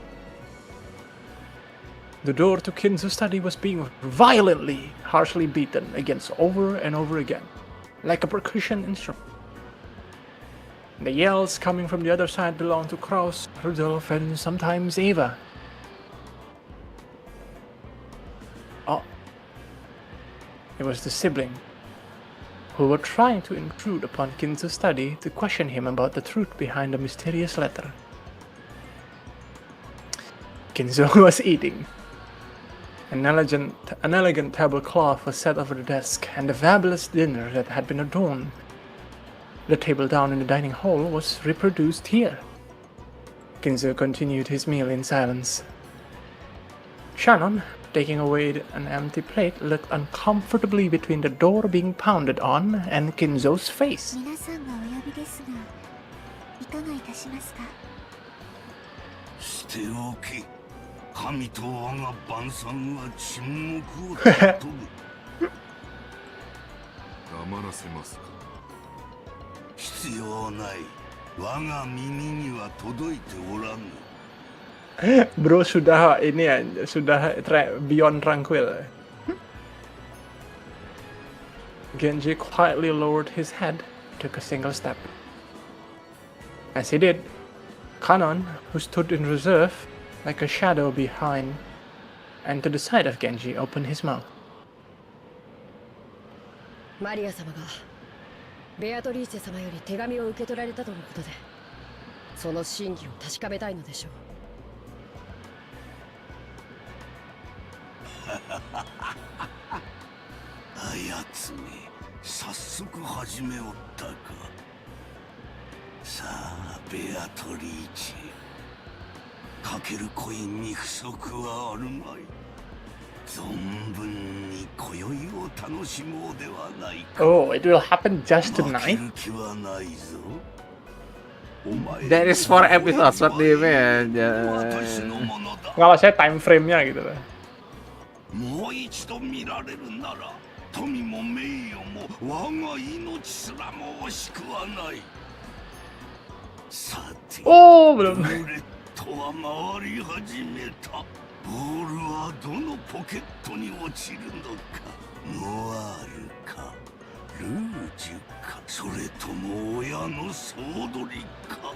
さあ始めるがいい、ベアトリーチェ。 I'll show you the power of miracle once more. Beatrice. Tuh di sini namanya The Witch and the Reason. Witch-nya Beatrice, reasoningnya siapa? Siapa yang paling Kiri? Siapa yang paling kiri? The strange letter that the witch had entrusted to Maria wiped all memories of dinner from our minds. Maria was repeatedly barraged with questions by Aunt Rosa and the other parents, and became increasingly ill-tempered when they refused to believe her. If we kids tried to butt in, they'd probably ignore us. Our parents were all stirred up, firing back and forth about the gold and the distributions of the assets, and completely forgetting that we were even there. I'd already guessed that they'd been talking like this in the shadows, but I hadn't thought they'd be so blunt. It gave all of us kids a considerable shock. From what we could overhear, all the parents wanted more money as soon as possible. Back and forth about grandfather's inheritance. Back and forth about the distribution of the gold if it was found. About advance payment and cash. It was so despicable. I could hardly bear to watch, even though one of them was my father. It looked like Jessica felt the same way. We left our seats without being asked to, and went to hang out somewhere well away from our parents. なるほどな。じいさまが飯の席にも顔を出したくない理由がよーくわかったよ。うちの親たちにはすっかり幻滅だぜ。金だの遺産だの。よくもまああそこまで大っぴらに。俺の場合はクソ親父に幻滅しきってるからよ。これ以上評価の下がりようがないぜ。そんなの私だって同じだぜ。しかし今夜のには呆れたぜ。心底呆れたぜ。Jessica looked down at the floor, irritated. She was always talking about how bad her parents were, but maybe she hadn't really felt that way deep inside. The depths of Jessica's shock made that clear. 未成年の君たちはご両親に養育してもらってるからわからないだろうけど、お金を得るというのは単純な綺麗事じゃないよ。未成年である今にそれを理解しろとは言わない。でもご両親なりに何かの努力をしていることだけは認めてあげてほしいな。I see. やれやれ。ジョージの兄貴は人間ができてるぜ。ジョージ兄さんは社会人になってバリバリ働いてるけどよ。金とか財産とかそういう話になったらうちの親父たちみたいに強欲むき出しのハゲタカになれるってのかよ。自分だけの話だったらそんなことはしたくないよ。でも家族や社員、部下やその家族の生活を背負ったら戦わなければならない時もあるかもしれない。私はそんな戦い嫌だぜ。小さまの遺産がどうのこうのなんて話、ヘドが出るぜ。Jessica pretended to spit violently. That harsh reaction made the depths of her pain very clear. もうこの話はやめようぜ。じいさまの隠し黄金がどうのこうの、財産だ遺産だって話は親たちの問題で俺たちの問題じゃないさ。僕も同感だよ。せめて気を利かせて親たちの話し合いを邪魔しないのが子供の務めだと思うね。なんだか面白くねえぜ。Everyone knew the phrase, adults are filthy. But we had now seen that for ourselves, and that really did give us a considerable shock. Joe Janicki was now pretty much an adult, and I'd already been disillusioned with my dad, so the shock wasn't that big for us. But Jessica seemed to be taking it hard. Apparently, she received a bigger blow than I thought. She always talks badly about her parents, but it looks like she hadn't changed at all on the inside. Even now, she's still a pure-hearted, delicate person who can't doubt others. I'm sure she respected her parent as much as anyone else does. And then her parents started raging about going money, inheritance, my money. Right in front of all of the other parents and the children. It's no surprise she received such a shock. No doubt from hearing that. どうかお父さんとお母さんのことを嫌いにならないで。理解しろとまでは言わないから、せめてどうか嫌いにならないであげて。わかってるよ。少し放っておいてくれよ。6 years ago, I would have kept taunting Jessica even after she got all dejected. But I guess I really have grown over the last 6 years. I realize it'd be better to leave Jessica alone right now. Jessica suddenly looked away, sulkily, and left the parlor. She probably wanted to be alone for a while. I could do nothing but wordlessly watch her back as she left. そういえば、マリアちゃんはどこに行ったんだろう。多分まだ肖像画の前でいじけてるんだろうぜ。Maria truly looked up to the witches, and she expected that coming in direct contact with Beatrice and receiving the letters as proof would surprise everyone and make them happy. However, the adults had doubted its authenticity, thoroughly bombarding Maria with questions and refusing to accept her story. Even for me, it wasn't hard to imagine how much that must have hurt Maria. We couldn't speak to Maria or Jessica. In the end, Georgianiki and I just abandoned ourselves to the sound of the falling rain in the dark night. 台風はどんな感じなんだろうね。ニュースをやってないかな。Georgianiki started walking over to the corner of the parlor where the television was. He hadn't called me over, and I really couldn't have cared less whether the typhoon was on the sea now. So, without going over to the television, I loitered around the window. Sekarang dia lihat Beatrice. Oh, bukan. 海の上はひどいのかしらね。天気予報では暴風警報も聞いてたんだけど。キリエさんか。大人たちの積もる話はどんな感じなんすか？ She seemed to catch the sarcasm, and Kirie-san shrugged. この胃の痛くなる話は徹夜で続くのかしら。嫌になるわ。まあ、せいぜいよろしく。じい様の財産分配について、ハゲタカごっこをお楽しみくださいってんだ。最低の気分だぜ。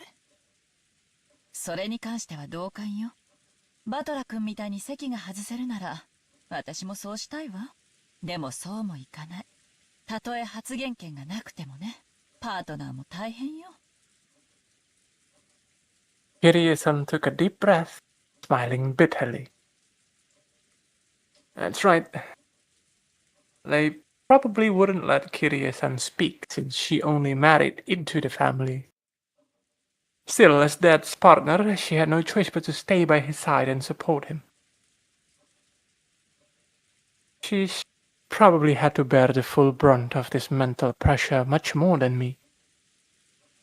I wasn't going to apologize, but realizing that I've spoken too harshly, I cut the sarcasm for the time being. どんな感じなんすか？相変わらず謎の魔女ベアトリーチェの話題で持ちきりですか？まあね。あの人たちはおじい様が亡くなった時の遺産分配について兄弟4人で話をまとめようとずっと密約を重ねてきた。そこへ未知の5人目が現れて話をややこしくしようっていうんだから、穏便な話のわけもないわ。互いを罵り合ったり、かと思えば共闘しようってことになったり、夏日姉さんでなくても頭痛がしてくるところよ。On the one hand, they all want a larger portion than the other sibling, so they're all rivals.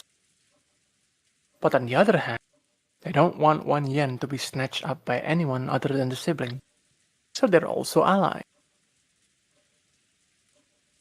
I hadn't been told the details, but the siblings were apparently discussing how to protect their shares under various situations, setting up ceasefire agreements and rules to prevent anyone from getting an unfair advantage, even preparing to resort to legal action if absolutely necessary. That they would go this far to preserve their shares was so beyond disgusting that you just had to acknowledge their resilience. ってことは、ベアトリーチェはじい様からの資格ってとこですかね。自分抜きで遺産の分配なんて話を勝手に進めてた息子たちに一泡吹かせたかったんだろうぜ。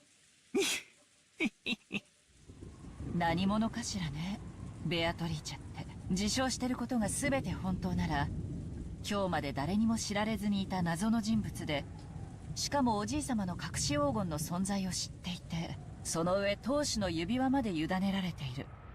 相当に信頼された人物ね。さすがにほうきにまたがった魔女だとは思わないっすけど、でも魔女と呼ぶに値する怪人物であることは間違いないっすね。マリアちゃんがそのあたりのことを詳しく話してくれればいいのだけど。Everyone's been smothering her, even though she's just a little girl. すっかり怯えてしまって、聞けるものも聞けなくなってしまった。あの人たち、北風と太陽とか読んだことないのかしら。Oh, ini masih dia ngomong anjing. 確かなのは、マリアがベアトリーチェと名乗る人物から手紙を受け取ったこと。自分で現れて直接話せばいいものを、手紙を託して今もどこかに身を潜めているっていうシャイな怪 Is 人 no 物 one ですけど gonna ね。 talk about the shift of voice from Maria? ねえバトラ君、ベアトリーチェなんて人物が本当にいると思う？さあ、あくまでも偽名じゃないっすかね。じい様の代理人としてその妄想の中の魔女の名を名乗ることを許されたとか。そうじゃなくて、今この六軒島には全部で18人いるの。19人目が存在すると思う？ Among us. Are there really a full 18 people on this island right now? Wondering about that, I began counting on my fingers and it really did come out that many. 19人目が存在すると思うって、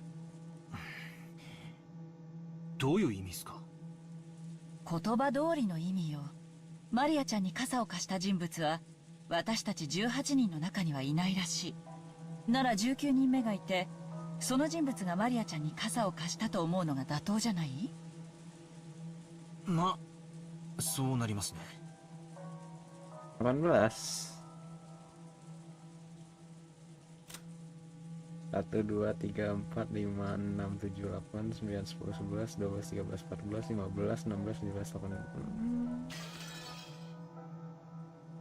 ならその人物は今どこにいるの？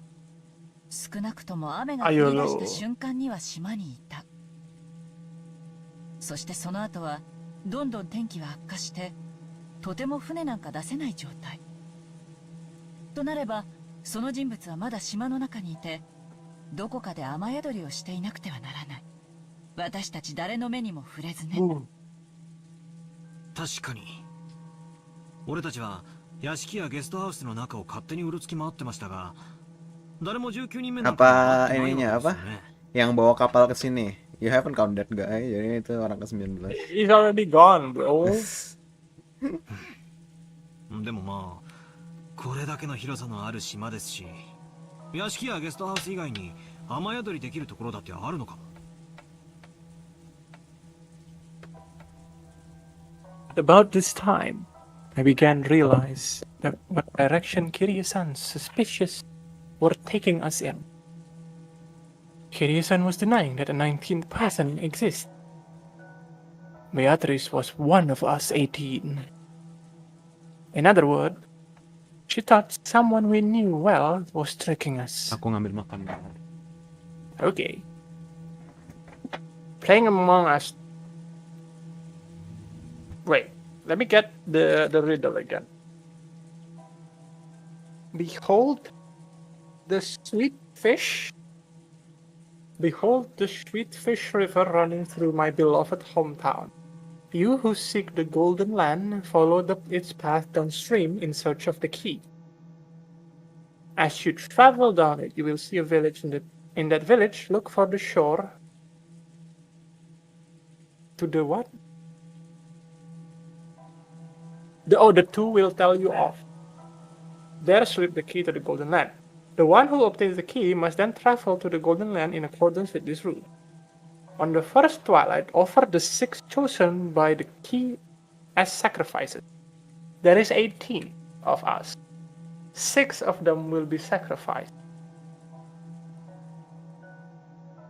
On the second twilight, those who remain shall tear apart the 2 who are close. So from 18, we sacrifice 6, we go to 12, and then we sacrifice 2. On the second twilight, those who remain shall tear apart the 2 who are close. Remaining 10. Those who remain shall praise my noble name. On the fourth twilight, goes the head, chest, stomach, knee, leg. 5. Oh, enggak. Berarti on the third twilight, those who remain... Sorry, on the second twilight, those who remain shall tear apart 2 who are close.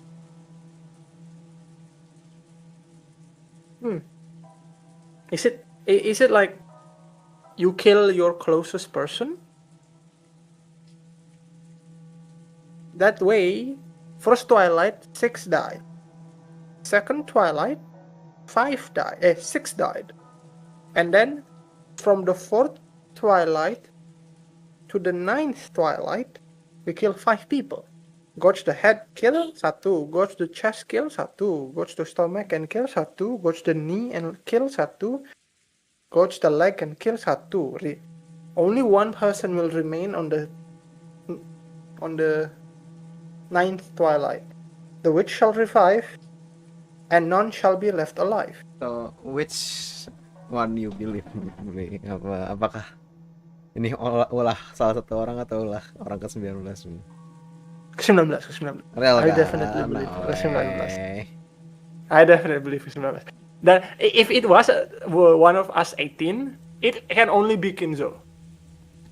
No.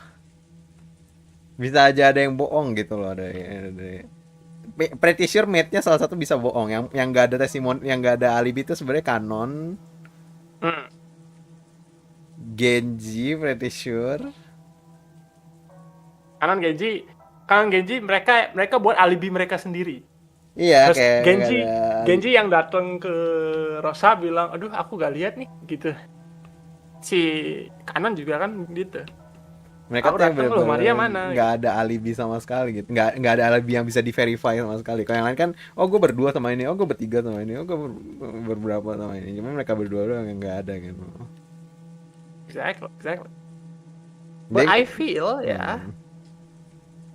I feel if Kanon and Genji were to be like the one to start this, it's not out of their volition. Kayak mereka disuruh buat ngelakuin ini gitu loh. Their furniture. They literally believe their furniture. Like I would believe that Kinzo nyuruh Kanon buat ngelakuin ini. That's definitely possible. Buat nyuruh Kanon buat cosplay jadi Beatrice, terus ngasih umbrella, ngasih letter, terus cabut. That I believe. おじい様が信頼する最高の腹心そんな人物をおじい様が歓待しないわけがない。お屋敷に迎え入れないわけはないのよ。でも私たちは誰も見ていない。待ってくださいよ。それはちょいと請求な推理じゃないですか。確かに誰の目にも触れてはいないけれど、だからって19人目を否定することにはならないんじゃないですか。何かの理由があってこっそり上陸してずっと隠れているのかも。悪魔の証明ってやつっすよ。いることを証明するのはたやすい。ベアトリーチェってやつが俺たちの前に現れて挨拶すりゃ解決する。でも19人目がいないことを証明するのは不可能っすよ。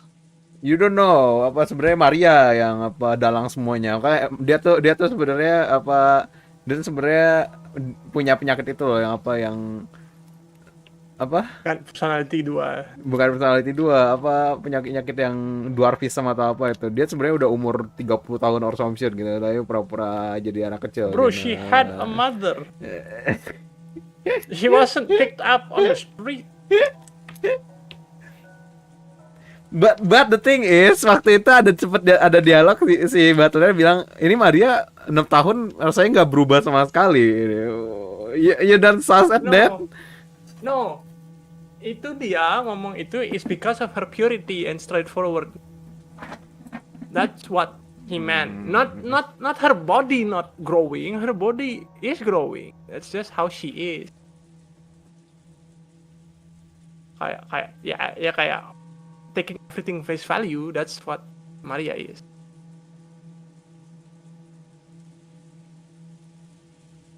Anyway. We have a lot of things we need a lot of puzzle pieces that we don't have.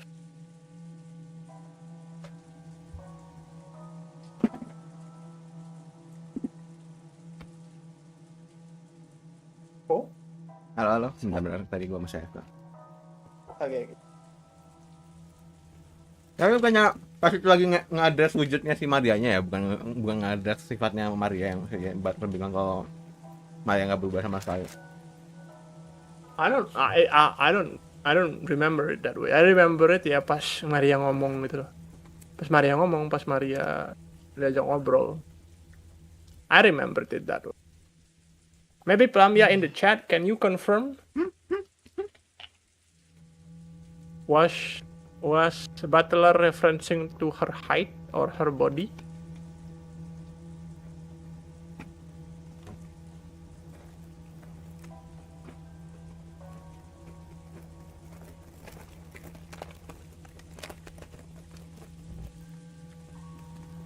Kita lanjut dulu.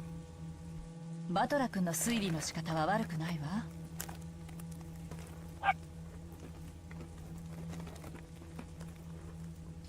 現在の状況では19人目の存在を認めるにも否定するにも情報が足りない。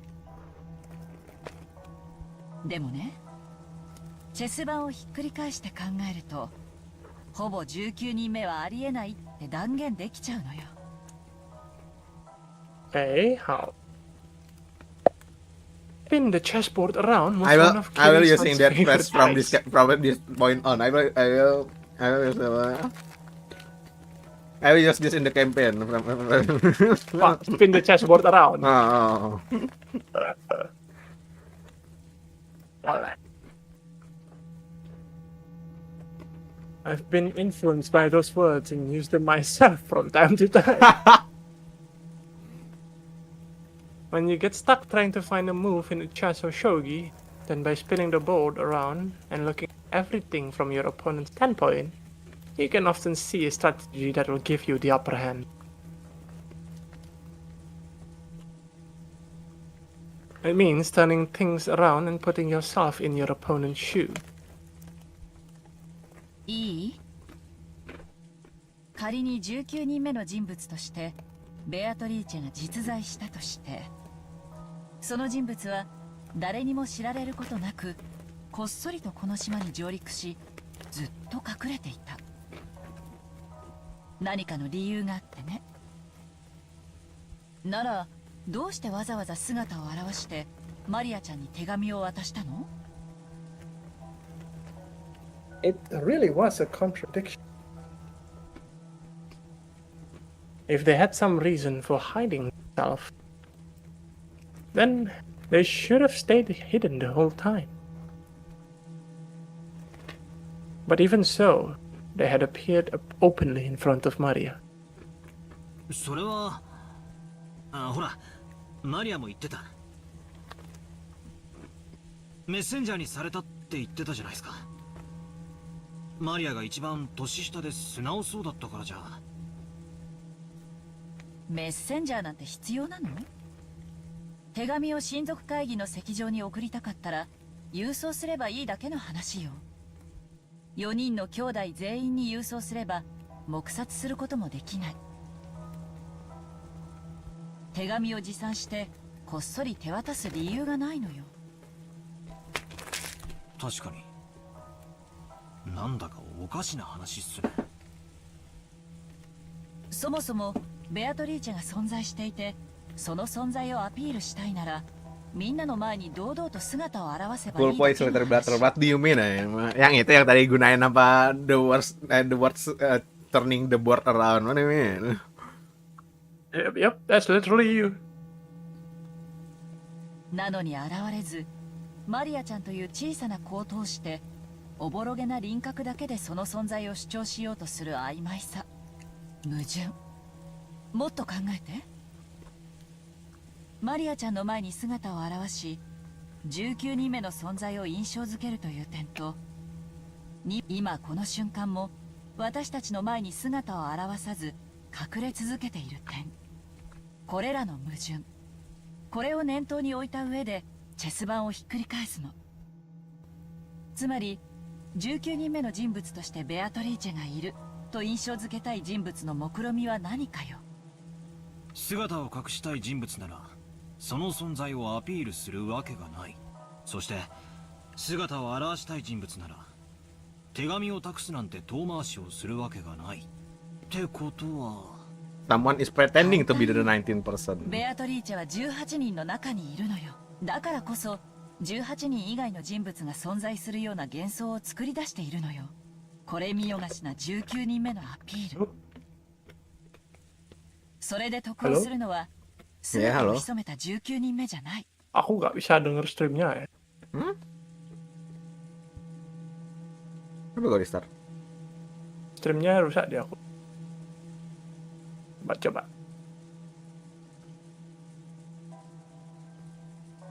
Oke, udah. すでにいる18人の方なのよ。もちろんこの推理は穴だらけ。いくつかの前提がひっくり返るだけですぐに崩れる脆いものだけど、私はほぼ間違いないと見てるわ。 This is starting to feel pretty creepy. Someone lent Maria the umbrella and handed her the letter. Supposedly none of the 18 did this. And yet Beatrice was hidden among those 18. Why was this person planning, hiding the true form, pretending to be Beatrice? Or what if it's around? It's the reverse that Beatrice is pretending to be one of the 18. There is an imposter. Yang ini, maksudnya kayak dari awal salah satu dari kita itu sebenarnya Beatrice gitu.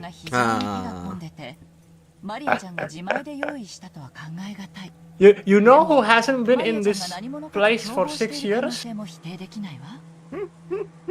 Battler sama. Battler aja.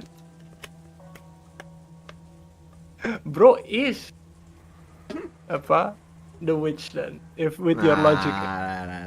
おいおい、マリアは9歳のお子様だぜ。誰と何を共謀するってんだよ。しかも愚直で真面目で素直なあの性分だぜ。ええ、私もマリアちゃんの性分はよく理解しているわ。でもだからこそあり得ると思うの。魔女に憧れ、その存在を盲信している夢見がちな少女。そこにベアトリーチェと名乗る人物が現れて魔女だと名乗ったら、彼女はそれを大喜びで鵜呑みにして信じるんじゃないかしら。つまりあの肖像画のごついドレスを着て変装すればマリアを騙すことは難しくないと。その論法になっちゃうと、私たち女性陣はみんな疑われちゃうことになるんだけどね。とにかく Woi, di situ kamu salah. Ada kanon. Ada kanon. My God, they made that man so pretty. それの詳細を聞くことがこの謎を解く一番にして最も身近な鍵なのよ。しかしその鍵は少女の心の奥に堅くなに閉ざされてしまったわ。みんなが頭ごなしに魔女の存在を否定し、一体その人物は誰なのかと問い詰めすぎた。マリアちゃんは当分大人には心を開かないでしょうね。We're still in the fucking prologue, by the way. Episode 1, by the way. In the dim hall, in front of the portraits of Beat, Marie, sobbing. 誰もね、マリアがベアトリーチェに会ったことをベアトリーチェがくれた手紙も見せたのに、それでも信じてくれないの。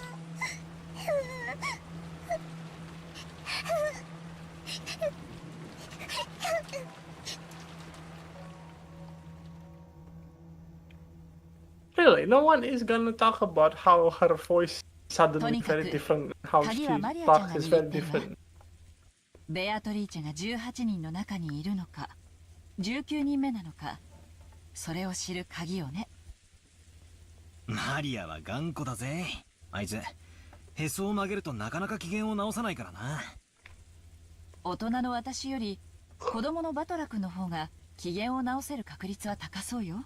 彼女の機嫌が直ったら聞いてみて。遺産分配がどうのこうのって話には関心ないけど、こんな王道洋館ミステリーみたいなシチュエーションにはワクワクしちゃわない？マリアちゃんに手紙を渡した人物は一体誰なのか。Your entire family is about to be broke. It's not waku waku. うんざりするような金の話に付き合わされてもワクワクとは実にタフなことだぜ。大人はすげえや。I shrugged exasperately. But I did notice something. Carrie noticed how dejected I was after overhearing our parents' turbulent discussion. I was probably trying to clear the air. At the very least, I would have recovered enough to voice my complaints.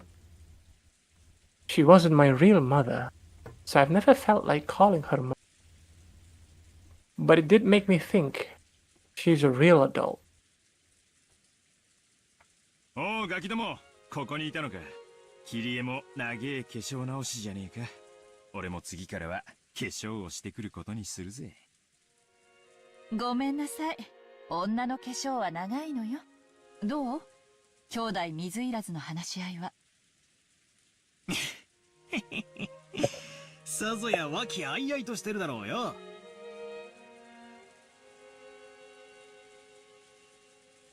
Kirie-san poked the weak spot under my arm with her elbow. 一度頭を冷やそうってことで小休止さ。こりゃ夜通しになりそうだぜ。泣けてくれ。His way of talking hadn't changed, but he couldn't completely hide his fatigue. I couldn't say I was sympathetic, but he looked pitiful compared to his normal energetic self. しかしひでえ雨だな。ゲストハウスに戻るのも嫌になるぜ。夏日姉さんが屋敷で泊まれるよう準備してくれたらしい。どうする？3階になった時に考えてもいいんじゃない？部屋に戻る体力もなくなってたら、その時はお世話になりましょうよ。そうだな。その時に考えりゃいいか。バトラーはどうする？俺がいちゃお邪魔だろうからよ。気使って向こうに戻るぜ。そうか。すぐ戻るのか？さあな。一人で戻ったって寂しいしよ。子供全員で揃って帰ることにするぜ。そうだな。The kids. そうするといい。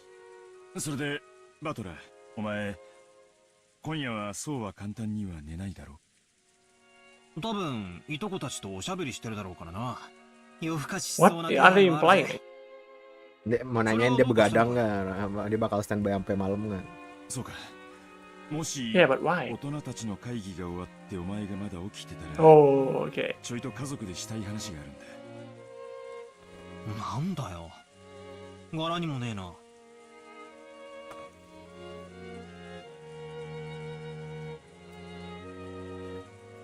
Apparently, Kiryu-san was thinking the same thing.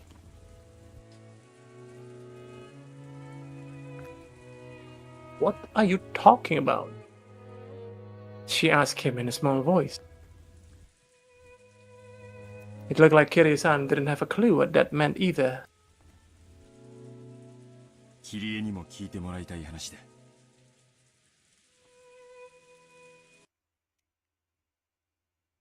Halo? Ada apa? Halo? Wah? Kok hilang suara game-nya? Oh, kalau pencet M itu ke mute. Oh, alah. 後で話すから、今は聞くな。頼む。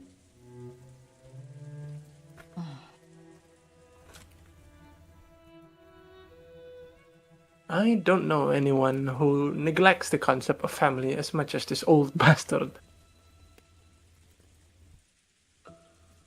And now he's saying we're gonna have a talk as a family? Both Kiryu-san and I couldn't help but get wide-eyed. そうビビった顔すんなよ。ビビりてえのは俺の方なんだ。何しろ。At that point, he swallowed his words for an instant. Even though putting on airs of importance wasn't much like my dad. 気持ち悪いぜ、親父。気持ち悪い。今家族全員揃ってるじゃねえかよ。もったいぶらずに言えよ。俺は多分今夜 Die. 殺されるだろう。 What the fuck? Oh. It was a huge crash of thunder. Must have been really close. Dad's expression, brightly illuminated by the lightning, was burned into my eye. Dad's face, which always looked so sure of itself, and which always wore a taunting expression, was strangely frail in a way that I couldn't really explain. It was so worn out that he looked like a different person. は何言ってんだよ、柄でもね。同感よ。どうしたの？急に弱気ね。あなたらしくもない。俺も化粧直しに行ってくる。ついてくんなよ。Mati. Dad turned away weakly. After that, only Kiri and I were left, still wide-eyed. なんだってんだ？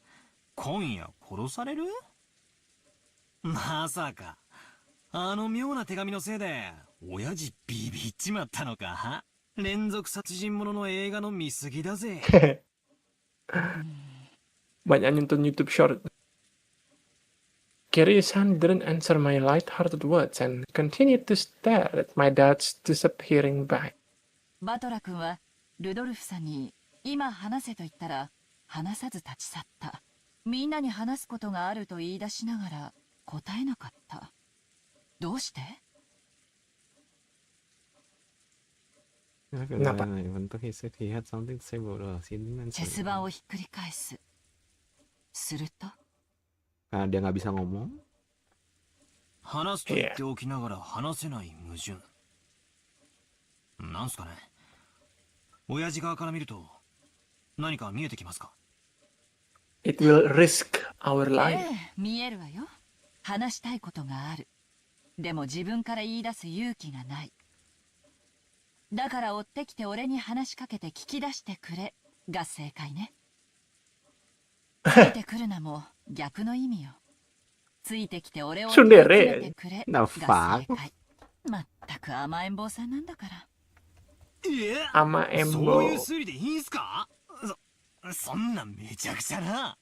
めちゃくちゃな。名探偵や名刑事が男女の気持ちや心を推理できる？できないでしょ？異性の気持ちを探るのは何次元のトリックを暴くよりはるかに高度な技術なのよ。私に言わせれば名作推理小説より恋愛小説の方がよっぽど難解なミステリーなんだから。そういうもんすかね。私はあの甘えん坊さんと一緒にいるわ。普段は虚勢を張ってるけど、今夜はかなりの激論で疲れ切ってる。誰かに寄りかかりたい気持ちなんでしょうね。それに応えるのがパートナーの役目よ。はあ、そりゃお熱いことで。じゃあ、うちのクソ親父の世話をよろしく頼みますよ。ええ、任せておいて。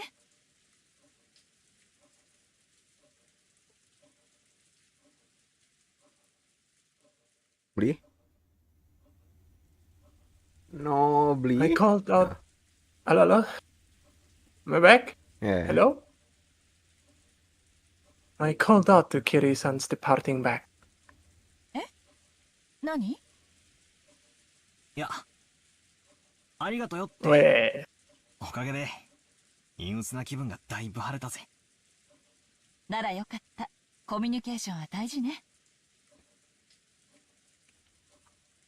After answering with a wink, Kiri-san followed after Dad. My dad will be dead.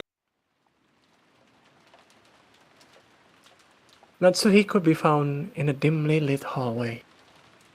Now and then, the thunder would crash, but this had no effect on Natsuhi's expression.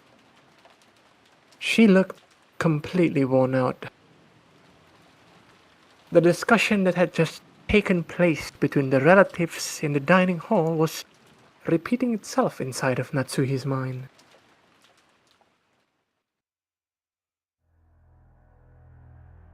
Beatrice had proclaimed that in addition to the gold, all of the inheritance and property of the Ushirimiya family would be given to the person who could solve the riddle. In other words, she planned to undermine the absolute guarantee that Kraus, as the oldest brother, had to succeed the family head. Originally, the other siblings had absolutely no chance to inherit the headship. To them, this proposal by Beatrice was extremely desirable. It was obvious that they would accept it. There was no need to play some clumsy detective game. Natsuhi knew that this so-called 19th person, Beatrice, couldn't exist. Naturally, Beatrice was nothing more than a fictional character used to pass a message that Kinzo had written himself. As proof, Kinzo had remained stubbornly neutral as to that letter's authenticity. He was completely ignoring this reckless claim that he shouldn't be able to ignore, that he had given up the head's ring. In short, Kinzo had wordlessly admitted that the letter held his own message. Most likely, one of the servants had given Maria the letter. Kinzo had probably worked out an elaborate plan where the dress from the portrait would be prepared. And someone, probably Shannon, would be made to wear would be made to wear it and deliver the letter and the umbrella. By doing that, he could make it seem the witch from the portrait actually existed. No, if anything, that alone was proof that Kinzo was behind all of this. In that case, it was the same as Kinzo trying to butt in on the siblings' discussion. Then Kinzo, by announcing that he'd give everything to the person who solved the riddle, could weaken Kraus' overwhelming advantage. Now it was certain. Kinzo had eavesdropped on the siblings' discussion in the parlor earlier that day. So he had known how Kraus had staved off the attack by the other three. And to make the scales of the battle go back into balance, he had sent out this strange letter which benefited Kraus' rival.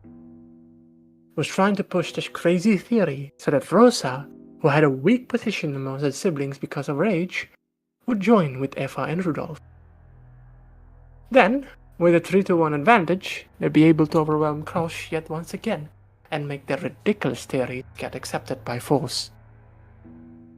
And by doing that, he gave them the power to resettle what had once been nearly a decided conflict.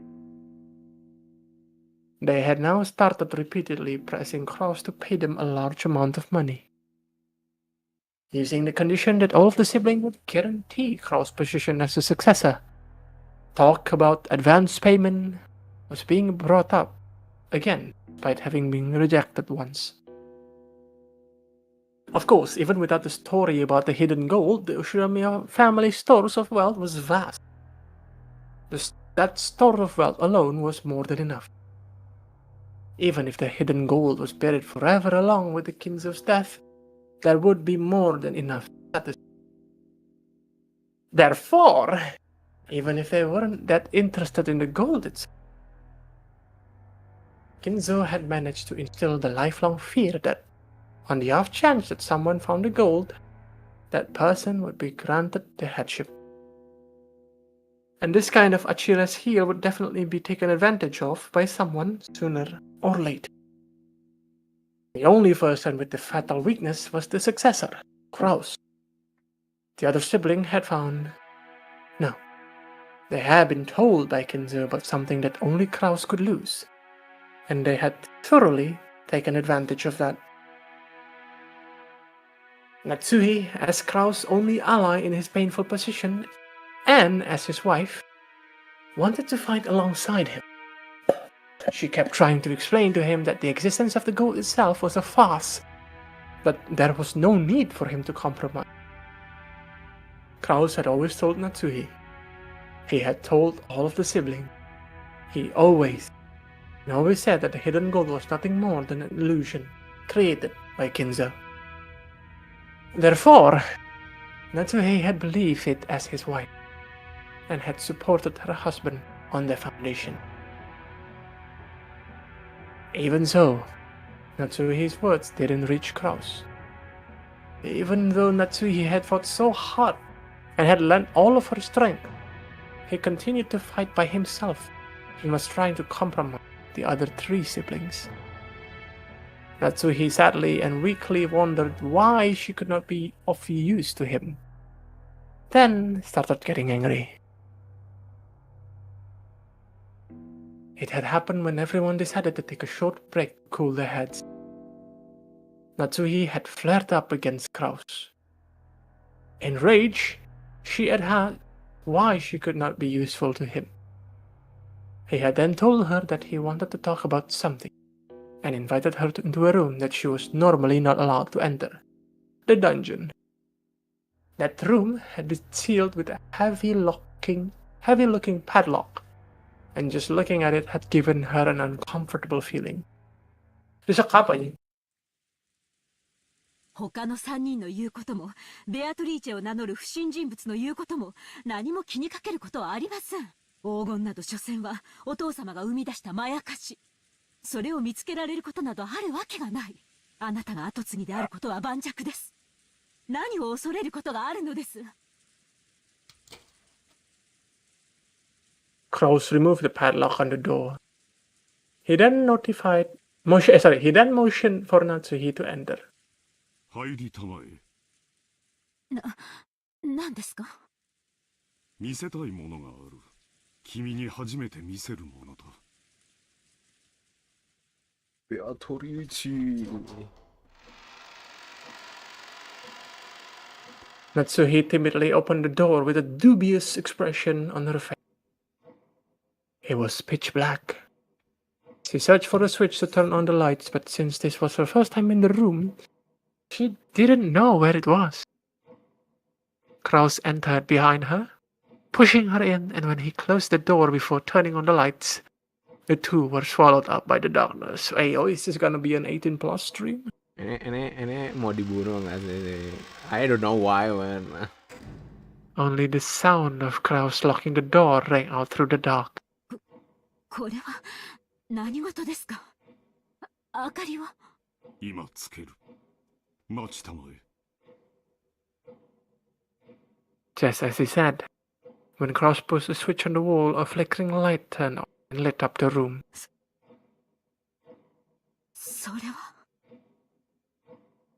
Natsui had her breath taken away. The room had no windows, and at a glance, it appeared to be empty. In the middle of the room, a small round table had been set, and the light brightened only that table, as if it were leading part in the play. On top of the table, a red tablecloth of elaborate design had been set out, covered with dust. And on top of that, something about the size of a grown man's arm had been set down. That something took Natsuhi's breath away. Gold. Oh my god, Ya, beneran anjing. anjing. 凄まじい純度を持つ黄金のインゴットだよ。こいつがなければ誰も黄金伝説を信じはしなかった。It was an ingot of solid gold. Even in the faint light, it sparkled with a noble and dignified glint. こいつはまともなインゴットじゃない。このインゴットを鋳造したのが国内なのか国外なのか。それすらも One 私には Piece history lah kata. It took a high level of skill to make the purest of solid gold ingots. And in order to verify their purity, it was standard to have the original foundry in the name of the bank that guaranteed it imprinted on the gold. However, this ingot did not have that kind of seal. This mysterious gold bar had come from an unknown foundry.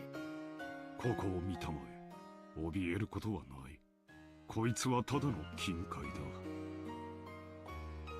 だ。 Natsuhi, following Kraus's word, timidly approached the ingot. そこだ。Kraus pointed at the surface of the ingot. Natsuhi concentrated on that section. Right there was a thin imprint of the one-winged eagle crest. Natsuhi's breath was taken away once again. これこそが親父がベアトリーチェに与えられたといい、保証人のマルソーの会長に任意で一つを抜き取らせて持ち帰らせ、財界のフィクサーたちを信用させたという伝説のインゴットなのだよ。方々に手を尽くして私が見つけた。他の兄弟たちより早くね。そんな。じゃあお父様の黄金伝説は実在する。後ろや金像が授けられたベアトリーチェの One Piece is real. 実在するのだよ。そんな本当にあるなんて。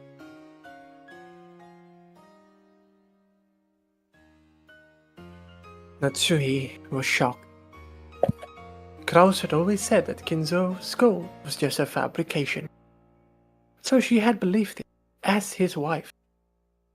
However, the reality was different.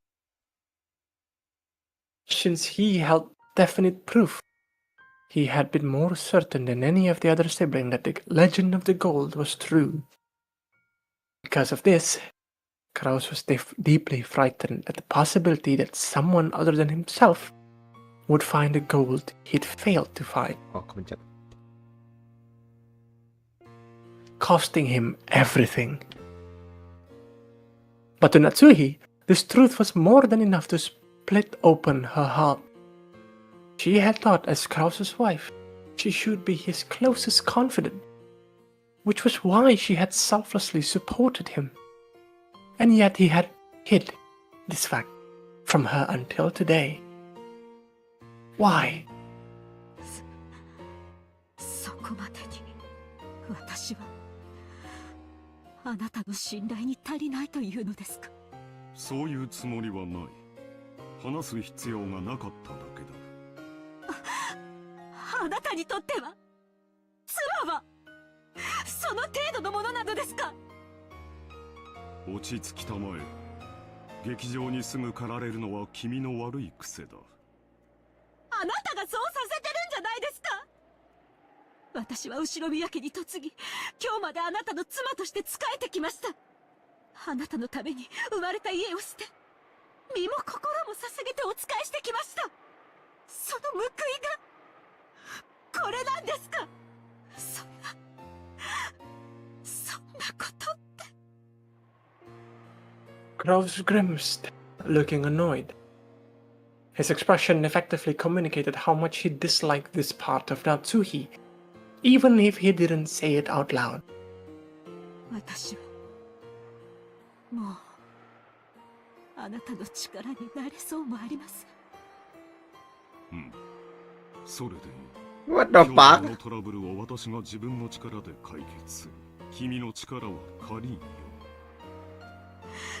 違います。これは後宮家のトラブルです。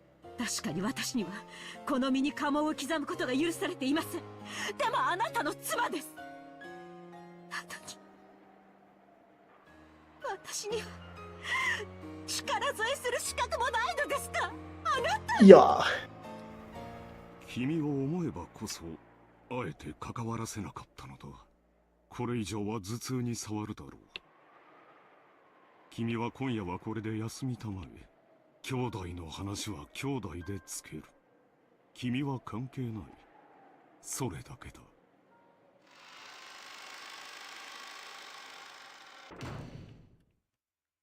Then why the fuck show it in the first place? You goddamn imbecile. A dull headache tormented Natsuhi. No matter what medicine she took, no matter what scents she burned, it will not heal. In fact, simply wandering alone through the dark corridors and listening to the sound of the rain seemed to be a better cure. I may be Natsuhi, but I was never Ushiromiya Natsuhi. I have been despised and treated as a borrowed womb, and insulted when I couldn't even fill that role.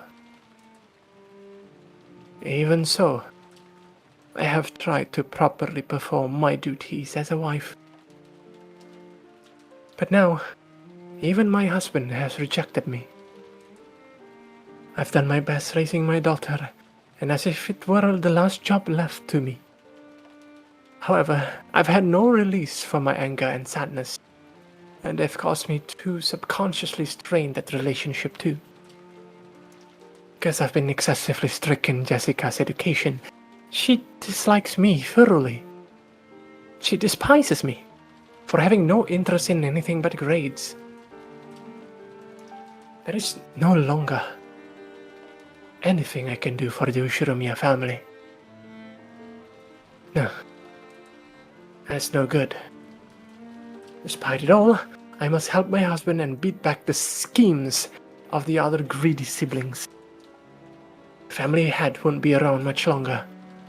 Eventually, Kraus will succeed the head, and the next successor will be Jessica. Strictly speaking, the man who enters the family by marrying Jessica will become the next head. But it all comes to the same thing. I have to make Jessica an excellent successor, whom everyone will accept as worthy to take over the Ushiromiya family. In the days to come, that greedy Ushiromiya Eva will probably be plotting to find some fault with the maid family. And if all goes as she plans, Jessica will be dragged down from the succession, with George set up in her place.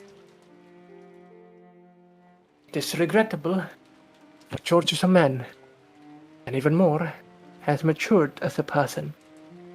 Compared to Jessica, who is right in the middle of a rebellious phase, and whose grades are slightly below average, it can be seen at a glance who is more fit to succeed the head. So in order to secure Jessica's position, I need to turn her into an excellent person. After doing that, I want to find her an excellent husband, worthy of the excellent person she will become. Emak living vicariously through her child, something type shit. Oh my god. A wonderful man who will truly accept Jessica and stay with her through all the life's joy and sorrow. Was Natsuhi trying to entrust her daughter with fulfilling some desire of her own? So he thought back to the days when she had no choice but to marry into the Ushiromiya family because of that unavoidable fate.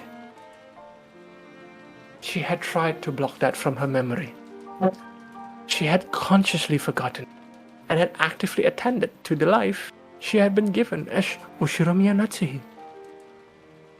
And in doing so, she had built up a new life. But just now, it felt like all of that had been casually rejected. 何を考えて生きていけばいいのかわからない。 Natsuhi helplessly rested her head against the glass of the window. The glass, which was cool thanks to the raindrops beating against it, felt somehow refreshing.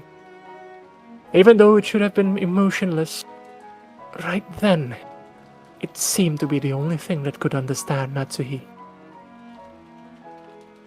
At that point, even if someone had appeared, Natsuhi didn't intend to pay any attention to them.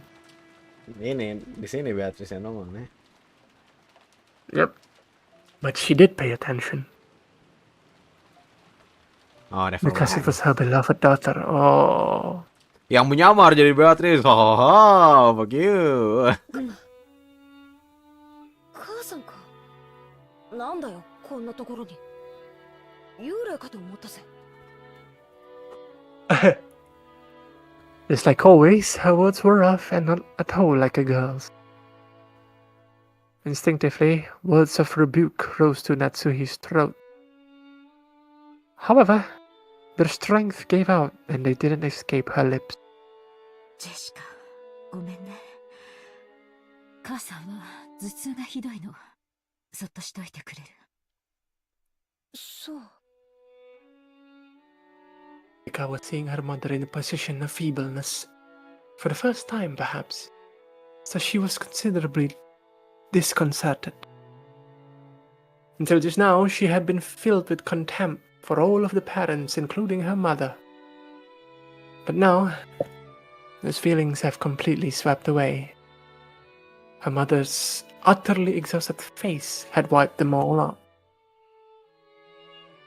In its place, the words George had told her floated back up in her mind. Our parents are doing their best in their own way. And because their families are counting on them, they can't afford to keep up everything pleasant and have a heavy responsibility to fight. Maybe her mother had been standing around in this dimly lit hallway because no one had tried to understand that in her, Jessica hated her mother. So, she had no intention of speaking kindly to Natsuhi just because she was looking a bit frail. So when she attempted to speak kindly to her mother anyway, she had to clench her fist and gather up the words from deep in her heart. ずいぶん立て込んだ話をしてるようじゃん。お前には関係あります。よそへ行っていなさい。頭痛ひどい？あ、私薬もらってこようか。構わないで結構です。お願いだから一人きりにして。Natsuhi wasn't being cold. She just wanted her daughter to go far away so that she wouldn't have to bump against Natsuhi's own short temper. But there was no chance that Jessica would realize this.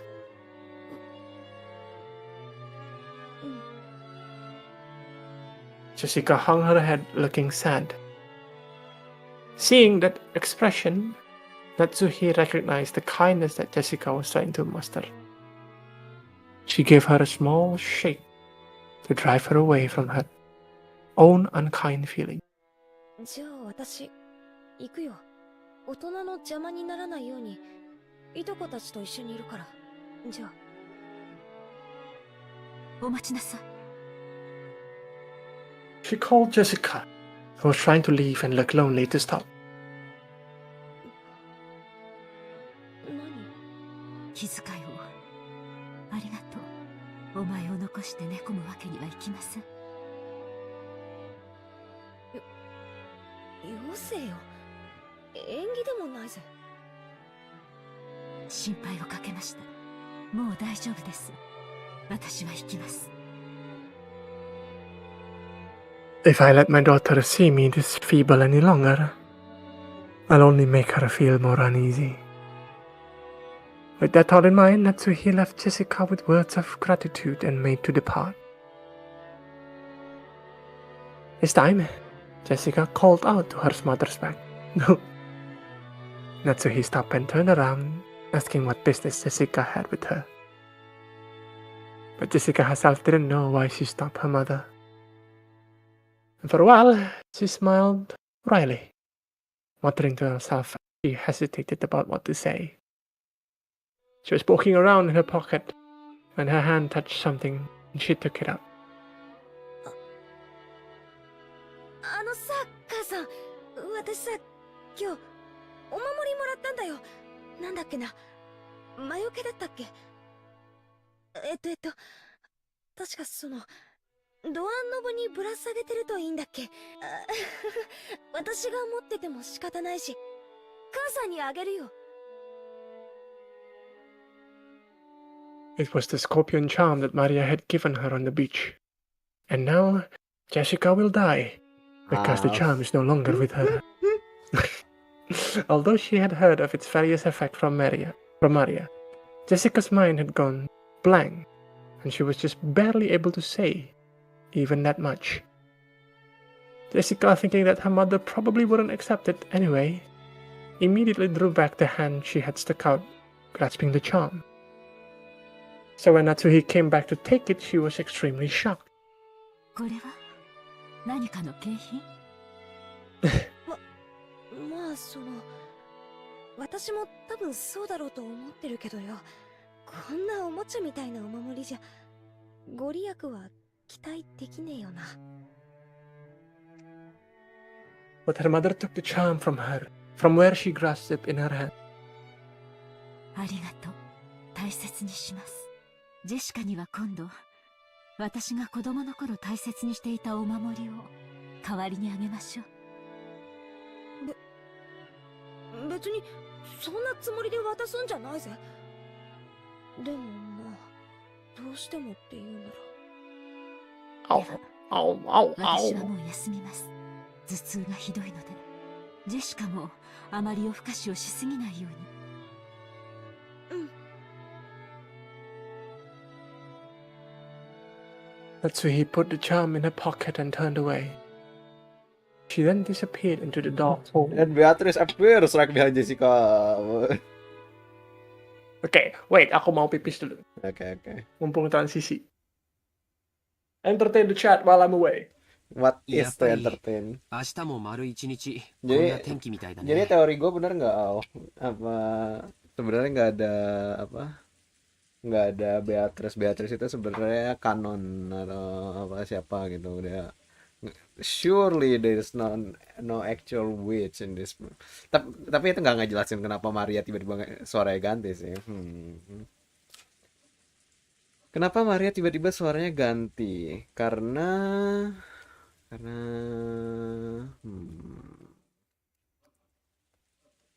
kayak bener deh apa di chapter di awal-awal sempat dibilang Maria itu belum berubah, itu maksudnya ngadres ke wujud Maria nggak berubah gitu. Jadi sebenarnya we have been bamboozled on the fact that Maria kita asum umurnya 9 tahun padahal sebenarnya Maria lebih tua gitu. Tapi kalau gitu harusnya Maya sendiri tahu, harusnya si apa? Oh my god. Why?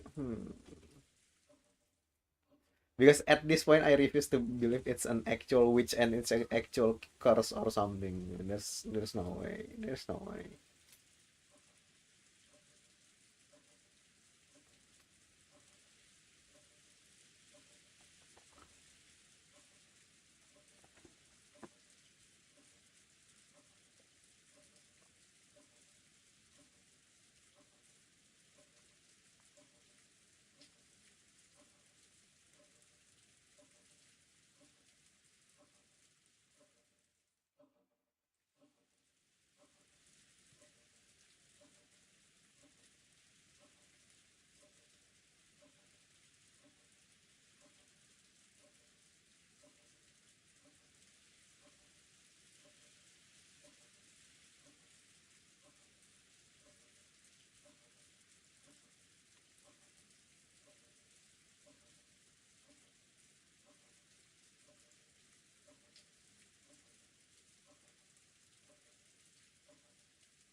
Hmm.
I'm back.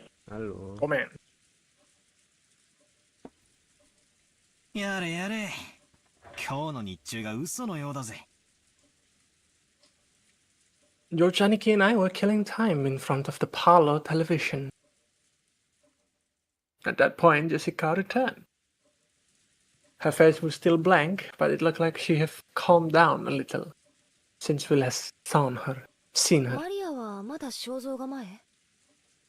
いや、さっき戻ってきて、今はそっちのソファーで寝てるぜ。マリアにはもう遅い時間だもんな。Looking at the sorry, hampir salah ngomong. Aduh.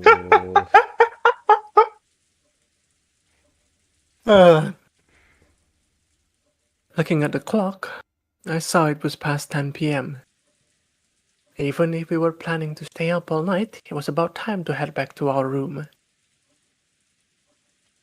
一応うちのおふくろが屋敷にも部屋を用意してくれたんだけどよ。どうする？僕はゲストハウスに戻りたいから。Hujan-hujanan dia he is the first one to die 親たちの様子を見る限り、僕たちはお屋敷にいない方がいいと思う。俺も同感だぜ。子供は邪魔せず引っ込んでろって感じみてえだからな。おとなしくそうするさ。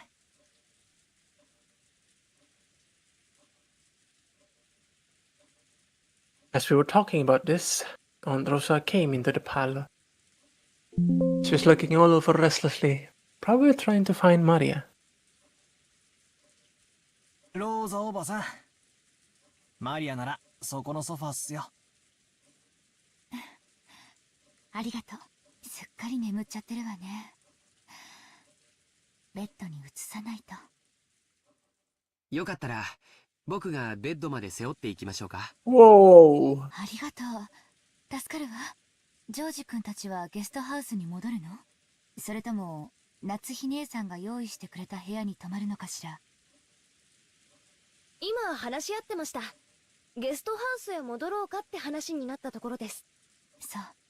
ならマリアも一緒にしてあげてもいい What the fuck? Ada tengah-tengah hujan begini. Duh, ngobet anjing jadi orang tua. Ya kan pakai ini, pakai umbrella. Tetap aja hawa dingin tengah malam hujan. That doesn't umbrella doesn't fucking help that, okay? いとこのみんなと一緒の方がきっと Tuh. 安心できると思うし。 Nanti kalau yang lain di sana, terus Maria di sini, terus apa adultnya pada berantem, Maria nggak ada yang. Aduh. Maria bangun malam-malam, terus gimana? Ya udah bikin jangan berantem, bentar gue masih buka video. No, just don't berantem, guys. Not that easy. It's money we're talking about. It's gold, pure gold.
I'm back.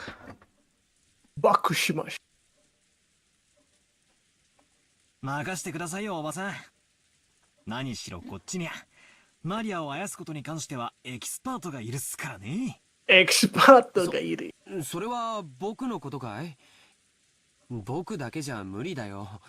みんなでだよ。そうだぜ。バトラだってあんなにもマリアと意気投合してふざけ合ってたじゃねえかよ。As we said this, Androsa smiled, looking truly happy. みんなありがとう。私たちの話し合いはだいぶ遅くまでかかりそう。Gue masih penasaran, bukannya gue at least kesan gue adalah mereka ini semuanya keluarga orang kaya. Kenapa si Maria nggak di private schoolin aja kalau kayak gitu? What the fuck? I don't know, bro. I mean, mereka keluarga orang kaya tapi pelit hutang aja, sama aja. みんなにお願いするわ。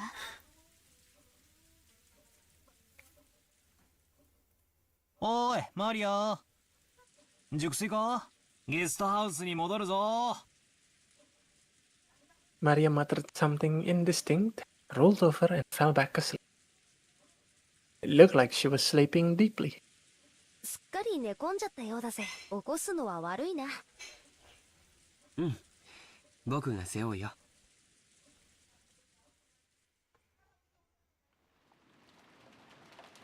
Maria's body was much lighter than it looked. I lifted her up and put her on George Aniki's back. It was raining hard outside and Aniki couldn't hold an umbrella and carry Maria at the same time. It looked like Aunt Rosa would come with us as far as the guest house to help out.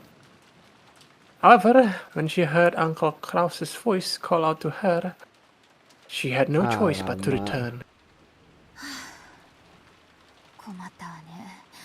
もう戻らないと。皆さん、ゲストハウスまでお戻りですか？ After we left the hall on the way to the entrance, the door to the servant room opened and Shannon-chan stepped down. だいぶ暗くなっておりますので、私がご案内させていただきます。ちょうどよかったわ、シャノンちゃん。ジョージ君がマリアをおぶっていてくれるの。傘をさしてあげてくれないかしら。はい、かしこまりました。Shannon-chan brought umbrellas for each of us and a flashlight to guide the way. Our flashlight. As we opened the front door, the downpour was quite terrific. It looked like we wouldn't have any spare time to take a pleasant walk and enjoy the nighttime rose garden. 兄貴、重くねえか？俺が背負うぜ。大丈夫だよ。マリアちゃんくらい背負えるよ。本当にありがとうね。マリアをよろしくお願い。うん、わかりました。じゃあ、おやすみなさい、おばさん。それでは、お送りしてまいります。ええ、よろしく。Aunt Rosa watched us leave. マリア、いつもごめんね。Rosa's mumbling voice didn't reach the person in question, nor any of the kids, but disappeared beneath the sound of the rain.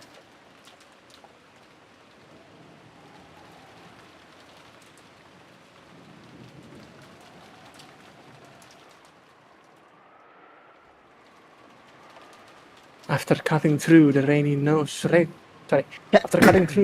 rose garden, we arrived at the guest house. 俺がマリアを背負って立候補すりゃよかったぜ。そうすりゃ傘をさしてくれるシャノンちゃんのでっけえお乳を握ってたっぷり堪能できたってのに。そんなつもりじゃないよ。誤解だよ。そうしないとジョージ様が濡れてしまうと思いまして。ほーら、バカなこと言ってないで入るぜ。After being urged on by Jessica, we folded up our umbrellas and went to the guest house. お召し物を濡らしてしまった方はいらっしゃいませんか？タオルを用意いたしますが。そこまで気を使わなくていいぜ。ありがとよ、シャノンちゃん。そうだ、僕たちはこれからトランプでもして少し遊ばないかって話なんだけど、よかったら少し一緒しないかい？あれ、今日のシフト、深夜勤は誰になってんだ？親族会議中は特別シフトになってたと思いました。少し変更も出てるみたいなので、ちょっと確認してきます。ああ、わざわざ屋敷に戻らないとわからないんなら無理に。あ、大丈夫です。ゲストハウスの使用人室でわかりますので、ちょっと失礼しますね。Shannon-chan gave a quick bow and went into the guest house servant room. The rest of us headed for the cousin's room and decided to put Maria to bed for the time being. Maria was sleeping very deeply, and there was absolutely no sign of her eyes opening. For now, we've got some soft drinks out of the room's refrigerator and drink those while playing cards or something. Tamat episode 1. Ah, no way. Kok dia di sini? 源氏様までこちらに。今夜のシフト Ini は nih, どうなっているのでし best ょうか？ girl. クラウス様の命令があってね。シフトの大掛かりな変更があったんだよ。うん。ゴーダがお屋敷の深夜勤に変更になった。シャノンとカノンはゲストハウスの深夜勤。Lalu? 私と熊沢はゲストハウスに泊まるようにとのご命令だ。お前も今夜はこのままこちらにとどまるよう。たった今電話があった。ずいぶん大掛かりな変更ですね。 Cuman Goda yang di mention, the fuck? お屋敷とゲストハウスの Goda yang mati pertama ini. まるっきり逆になってるじゃないですか。 Originally, Shannon and Cullen had been assigned the night shift in the mansion, while the night shift in the guest house, where all of the relatives were staying, had been assigned to Goda, who had an abundance of experience in entertaining. Kumasawa should have been sleeping at the guest house, while Genji should have been sleeping in the mansion. However, it seemed that Kraus had suddenly ordered the schedule to be modified. The shifts at the guest house and the mansion had all been reversed, and Genji was spending the night in the guest house. 多分ベアトリーチェ様の手紙のせいだろうね。多分ってどうして？あんな怪しげな手紙が現れたらクラウス様が僕たちを疑うのは当然だからね。親方様直属の僕たちを極力親族会議の席から遠ざけたかったんだろうよ。Genji, Shannon, and Kanon were all permitted to wear the Ushiromeya family's crest, the one-winged eagle, as the servant who served directly under Kinzo. Of course, since they were working for the Ushiromeya family, they had to obey anyone's order, but their only boss was Kinzo. Since only Kinzo held the right to employ them, even Kraus could not have them dismissed on his own accord. Because of this, Kraus and the others often viewed the servants as Kinzo's underling and shunned them. And in fact, Kinzo seldom let anyone other than them enter his study. This sudden shift change was probably a clear expression of the sense of mistrust that had caused. Considering the time Kinzo had left to live, this would definitely be the last family conference before the problem of the inheritance came up. On top of that, the mysterious letter that claimed to be from Beatrice had dropped in out of the blue. Kraus definitely wanted to keep Kinzo's loyal subjects away from the table of such a delicate and important discussion. ではすまんが、私は向こうでくつろがせてもらう。もし何かあったらすぐに呼ぶように。今夜のお客様は特別だ。おお。はい、かしこまりました。源氏様。Genji nodded back. went behind a screen, took off his jacket, revealing the muscular body of himself, and slowly began to relax after a day's worth of tension. 今お戻りになられたのはお子様方。親族の方々はお屋敷で会議を。だいぶ長引きそうな雰囲気だったかな。なら気楽だね。これ以上の深夜になって、しかもこの天気。多分親族の皆さんはお屋敷の方のお部屋にお泊まりさ。多分ね。源氏様がいないから言うけど、ゲストハウス行きになってちょっと嬉しかったかな。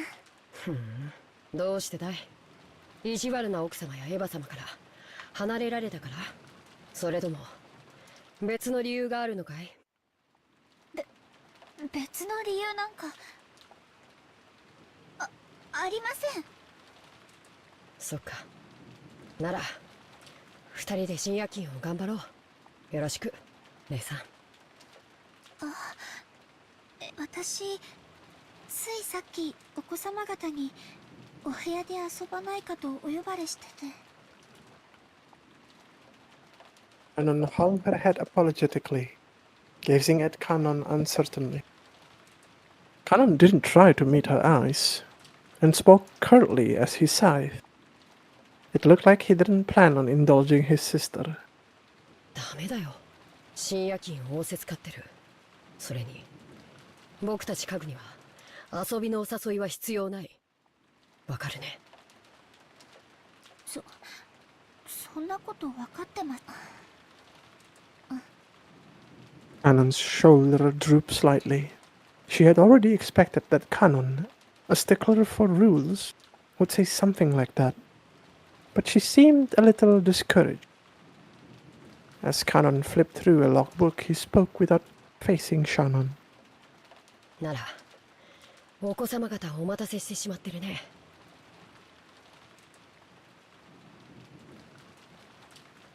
行ってきなよ。私謝ってくるね。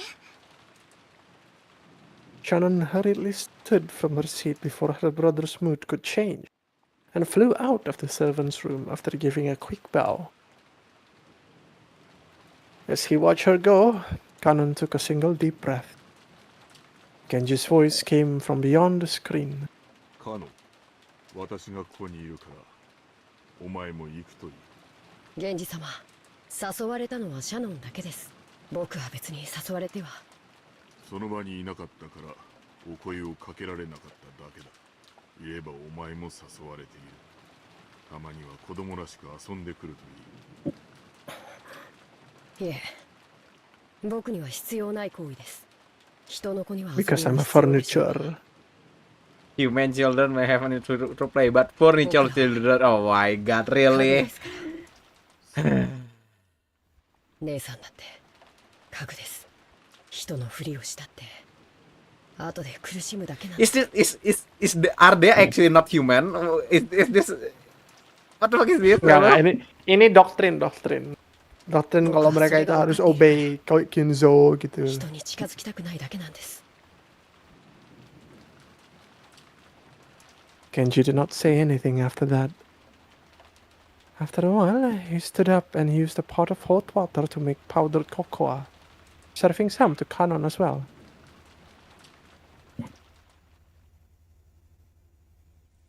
Sama kayak brainwashing children to be like a weapon. Kayak you are a weapon or something like that. Sampai akhirnya ya mereka bilang kayak gitu. Mereka sebenarnya furniture hidup jadi manusia yang ya.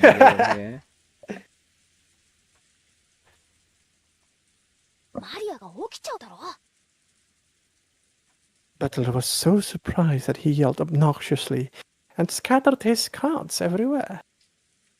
His voice caused Maria to turn over once, but she soon fell back into a deep sleep. Jessica gave him a jab and he lowered his voice.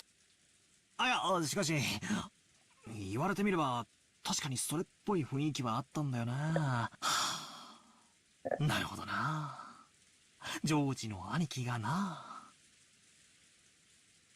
George couldn't be seen anywhere in the room. A short while ago, when Shannon came into the room, George said suddenly that he had forgotten something in the mansion and needed to go back and get it. Shannon yang mati pertama. Shannon said she would guide him, just like she had on the way to the guest house, and the two of them departed together. いや、昔からそれっぽい気配はあったんだぜ。好きなものを聞いてきたり、趣味を聞いてきたりさ。単に関心を持つだけにしてはどうもなんて思ってたらよ。そういや、昔っから上司の兄貴はシャノンちゃんにやたらと優しかった気がするぜ。なるほどな。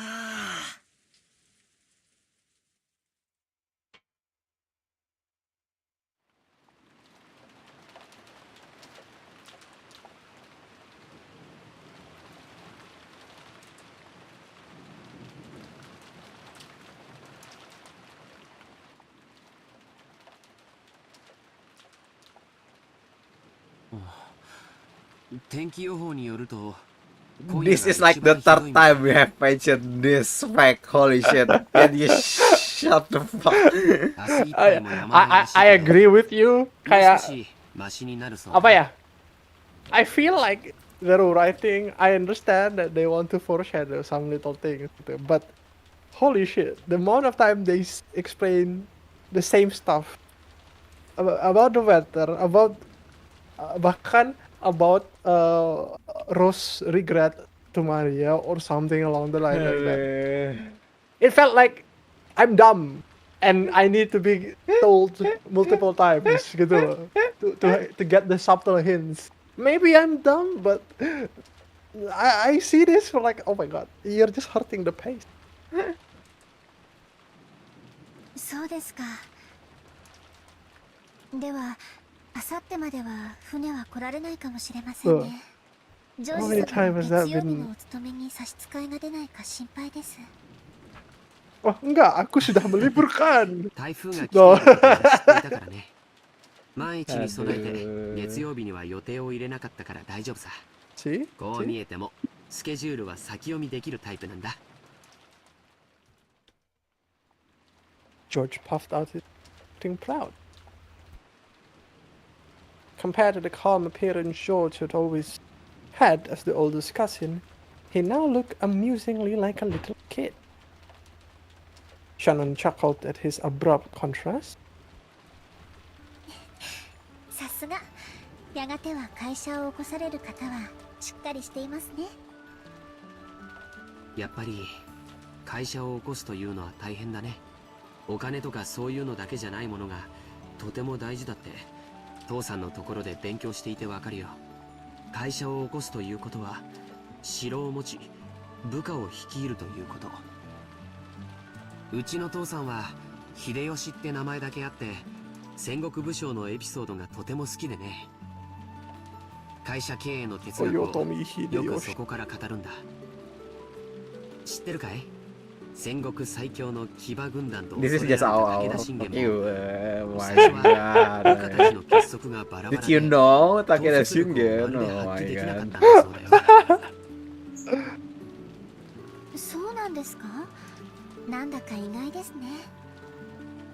信玄は部下たちを結束させるため数々のリーダーシップを Bro is professional glazer.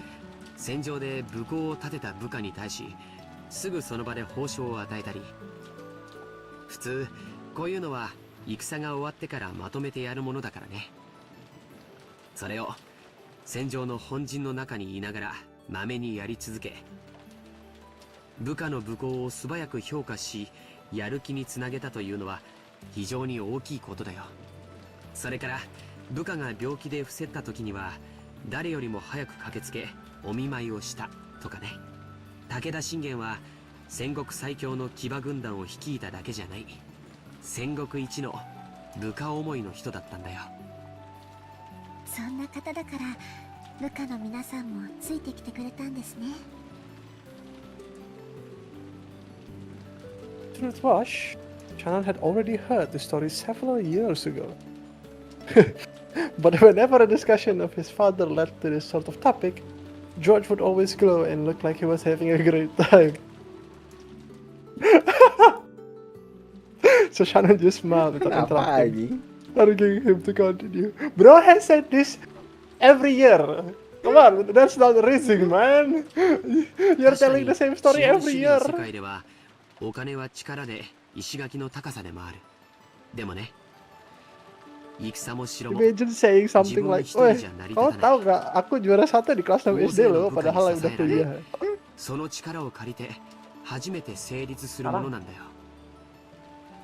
Kan malam ya? それを理解してから Malam. 父さんの背中を見ると自分がいかに未熟で Bentar, 父 bentar. さん Ah, が oke, oke. どれほどの切磋琢磨をして今日を築き上げてきたかがよくわかるんだ。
I'm back up. Sorry, sorry. Oke. ジョージ様はお父様のことをとても尊敬されているんですね。 Father Glazer. あ、ごめん。別にそういう意味で言ったんじゃないんだ。 Ya, enggak punya bapak. すみません。 Alamak. 私も別にそういう意味で言ったつもりは。The two of them awkwardly look on their feet. Shannon had no parents. She had been brought up in an orphanage owned by Kinzo, called the Fukuin House. Under the guidance of Kinzo, their honorary director, the orphanage offered members who excelled a chance for on-the-job serving experience. If their effort met with Kinzo's approval, they'd be able to leave the orphanage and work as servants of the Ushiromiya family. Terus kalau nggak ini gimana? This was considered to be the highest honor for those who have lived in the orphanage kalau nggak dibuang umur 18. Servants from the Fukuin house all took name with the character On in them while they served. Ah. Siapa lagi yang namanya ada On di belakangnya selain Shannon sama Kanon? So Shannon wasn't her real name. The same went for Kanon. All of the members of the Fukuin house were orphans. Iya, tuh kan berapa kali dia harus bilang all the members of Fukuin are orphans. He literally said it 5 lines ago. At least they were all people who had been separated from their parents under special circumstances. There is one way to solve this problem, Lee. Apa?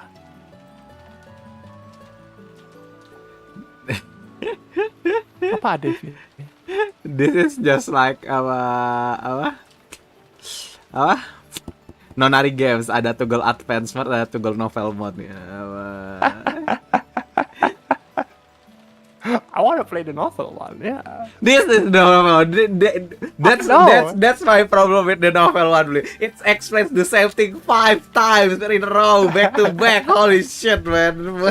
It is a problem. They think we are dumb, bro. Yeah, that's why advanced mode is like the genius innovation of all time because they doesn't even explain the same thing 5 times in a row. Okay.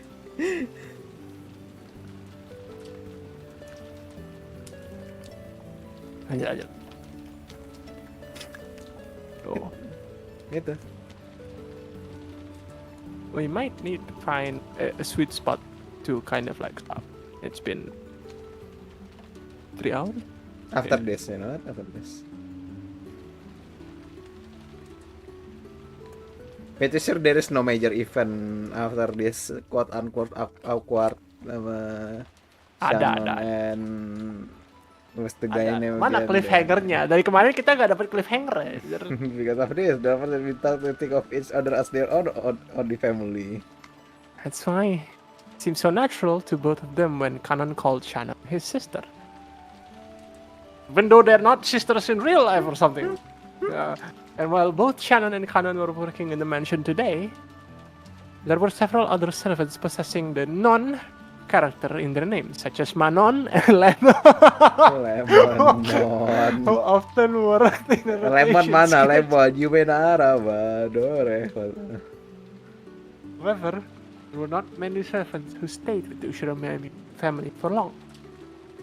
It was standard for them to quit after 3 years. Oh, could probably say that Shannon had been working for 10 years. 10 years? Notable exception to the rule.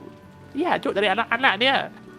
Working as a servant for the Ushiromi family was a heavy burden to bear, but the pay wasn't bad at all. Working for a full 3 years would earn more than what was needed to enter mainstream society. That was why, even though the orphans realized what a harsh task working for the Ushiromiya family was, they still hoped to be accepted. Maybe the fact that Shannon managed to continue working for 10 years wasn't because she had more willpower than the other servant. Maybe she had gotten stuck working for 10 years because she didn't have the courage to say she wanted to quit. Kinzo couldn't even trust his own blood relative, and those excellent servants sent from the Fukuin house were the only ones he could rely on. Because of that, Kinzo would sometimes allow them to wear the family crest, as servants under his direct control, and have them work close to him. もう勤めて10年近くになるんだっけ。だいぶお金も貯まったんじゃないかい。どうでしょう。別に私買いたいものも特に。 Terus kenapa lo terus-terusan ke sini anjing? Because furniture, bro. Aduh. That's it, because kena doktrin, that's it.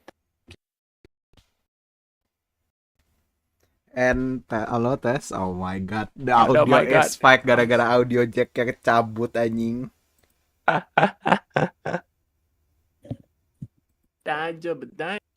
Oh my god, ini mah game harus di relaunch anjing. No way anjing. Ya kah? Iya. Dah.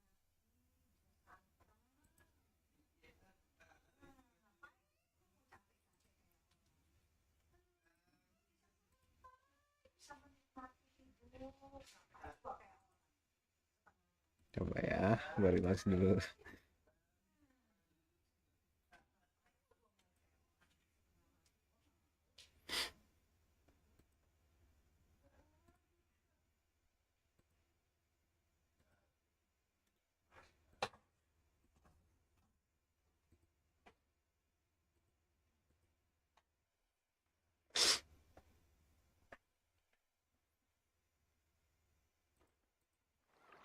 Ah ya, oke, udah balik suaranya.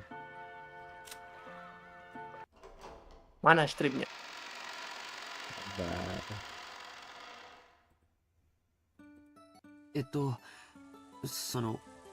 もう勤めて10年近くになるんだっけ？だいぶお金も貯まったんじゃないかい？どうでしょう。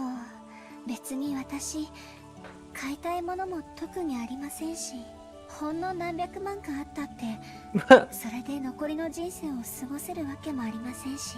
Oh, dia mau kerja sampai numpul semua terus langsung retire anjir. お勤めを続けてるわけじゃないのかい？そうですね。私はこのお屋敷以外に行くあてもありませんし、お嬢様とも他の使用人の子たちとも仲良くやれてますし。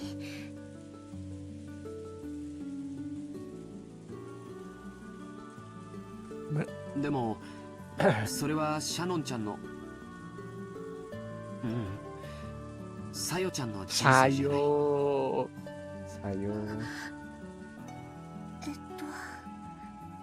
Shannon cast her eyes downwards when she heard her real name. She understood what George was trying to say and fell silent. 僕は成人し社会人になってからも勉強して分かったことがある。子供の頃僕らが思っていたほど人生は単調で短くないんだ。All school-age kids have certain fears they can't shake. They wonder whether they'll live the rest of their life like sleepy classes after monotonous and boring school days. Great anime, by the way. Spending their time in a carefree laziness without anything interesting happening until it's all over. However, life is only like that for underage students. Compared to a human's life, the time they spend a student is nothing more than a blink of an eye. Period where they break through the shells of their immaturity. The inside of the shell might be a hot, suffocating, and boring world. The world beyond the shell is a vast, filled with limitless possibilities. 君の人生はまだシャノンという殻の中でしかないんだ。君は自分の人生がこの生活のままずっと続いていくと勘違いしてるんじゃないかな。それは。Shannon couldn't deny those words. She had been unable to harbor any clear doubts about her lifestyle. And since she had never had any hope or goals for changing herself, she would have lazily continued living the way she always had. And if asked whether this life was satisfying, she wouldn't have been able to nod. She may have been intentionally averting her eyes from the truth. Without George's admonishment, she would have continued pretending not to notice as her real life slipped away, bit by bit, neglected. ジョージ様、私はこのままでいてはいけないのでしょうか。いけないよ。あ、それから今ルール違反が一つあったね。George immediately gave a strict answer and broke out into a mischievous smile. Shannon already knew what she was being chided for, and she hung her head again, apparently embarrassed. 僕たちしかいないときは、様はなしの約束だよ。Senang banget aku senyumnya George anjir. ですが、ご命令でしたら聞かないわけにはいきません。私は家具ですから。じゃあ、命令だよ。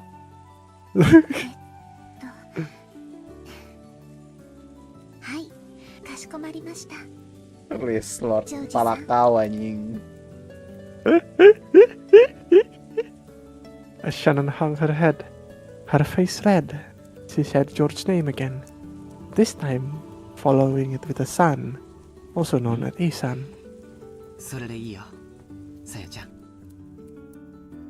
George smiled at Shannon. No, Sayo, to praise her small act of bravery. This short exchange alone made it clear how far back their relationship must have stretched. For a long while, the two talked as if the weather raging about them didn't even enter their thoughts. They talked about the many memories they had built during the relationship that no one else knew about.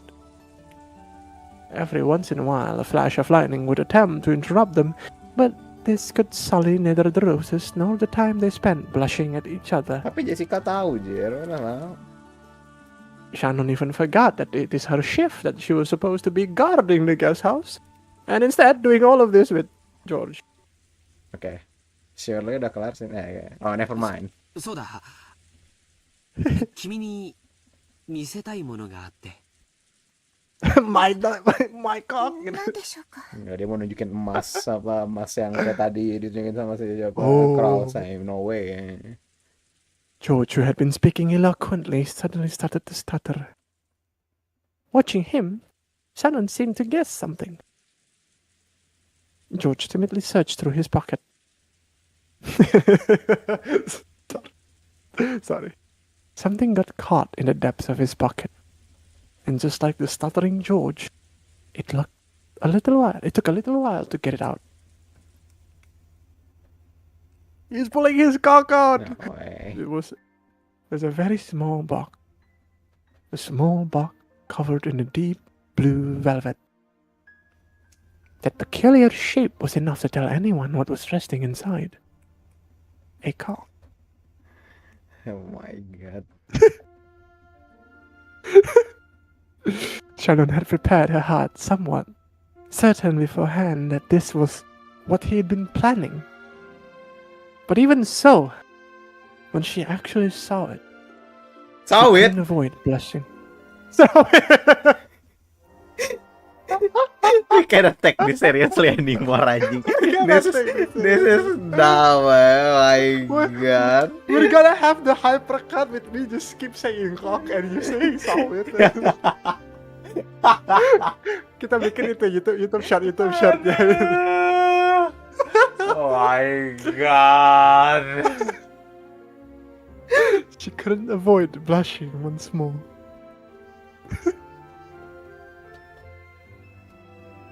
George opened the small box, took something out, and held it out for Shannon to take. これを君に受け取ってほしいんだ。このような高価なものは、お受け取りできません。受け取れない。い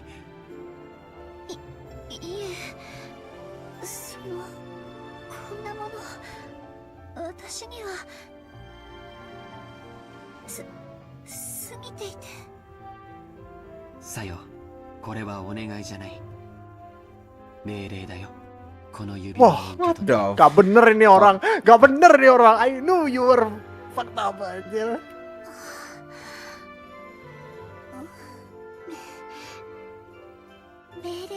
I know you're evil from the start of this game, George. そうだね。いい子だよ。いい子だよ。What the fuck? What the fuck? Shannon, not wanting to show her bright red face, timidly accepted the ring from George's hand, while still staring at the ground. The ring wasn't a simple accessory. It was a noble object, meant since ancient time to be offered to a special woman under special circumstances, which is the typhoon that has hit. Was this island kah? Hikonjima or some shit. Therefore, I'm done. I'm done. I'm done. Do you want to end the stream right now? Huh? Do you want to end the stream right now? Just a little bit. While George could order her to take it, he could not order anything beyond that. Anything beyond that would depend not on an order, but on Shannon's, no, Sayo's own will. だからここからはもう命令じゃない。さよ、明日までに言葉でない形で返事がもらいたい。わかるね。Apa anjir? どうすれば Do you know what that means? もうこれ以上は命令じゃないから、僕は君に命令はしない。 Bro, we're gonna have a talk after. 指輪は Ya, gue cuma nangkepnya dia jawabnya dengan dia pakai cincinnya atau enggak di besok sore gitu doang. No. 気に入ってくれたなら No, wait, it's literally being told right now. Fuck you, really. Shannon had only pretended not to know. She already understood what he wanted her to do. But she was standing at a huge crossroad of her life. もうこんな時間だね。今夜はこれくらいにしよう。 George turned away from Shannon, acting just a bit bluntly. 君に左手につけてほしいと命令することもできるかもしれない。君も命令されればそれに従えるという臆病な甘えがあるかもしれない。でも最後のここだけは君のさよの意志でしてもらいたいんだ。わかるね。はい。だからそれが命令。今夜よく考えて明日その返事を見せてほしい。 I shall speak. Shannon nodded back. Today was the culmination of their many days spent together, exactly one day each year. This moment certainly hadn't come out of surprise to Shannon. そろそろゲストハウスに戻ろうか。これ以上遅いとみんなを心配させちゃうよ。すみません。私、お屋敷にいようを思い出しまして。Tapi kan lo guard duty di guest house. Bohong dia, bohong. Ngerti gak? Dia bohong, dia mau lari. こんな時間に本当かな。 George stared into Shannon's face as he laughed mischievously. He definitely saw through Shannon's lie, too, yeah. However, when he saw how she felt, he could sort of understand that she might be so embarrassed that she wanted to be alone. So, because George realized the meaning behind Shannon's lie, he accepted it. Ya, yang mati pertama goda aja. Terus yang ketemu mayat pertama Shannon, terus dia yang dicurigain. Ya kayak gitu bisa banget. Okay, do you want to end this now?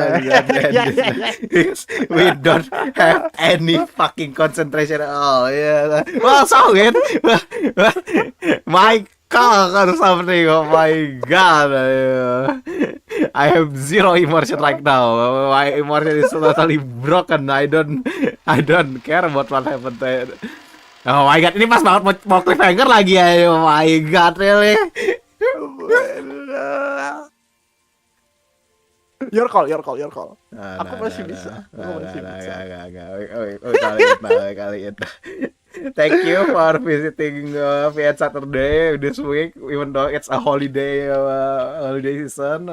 It's the end of the year. You get to spend the last days of 2025 with your beloved Cinnamon Fulpo and me as the co-host, But yeah, we will be doing more next week, and we'll keep doing this. I think it should be fair, since we don't voice the character anymore, and we switch around each week for the narrator. So this week would be me, next week it would be Fulpo, and so on and so on. We'll finish the first chapter of what is this game again? Umineko when they cry.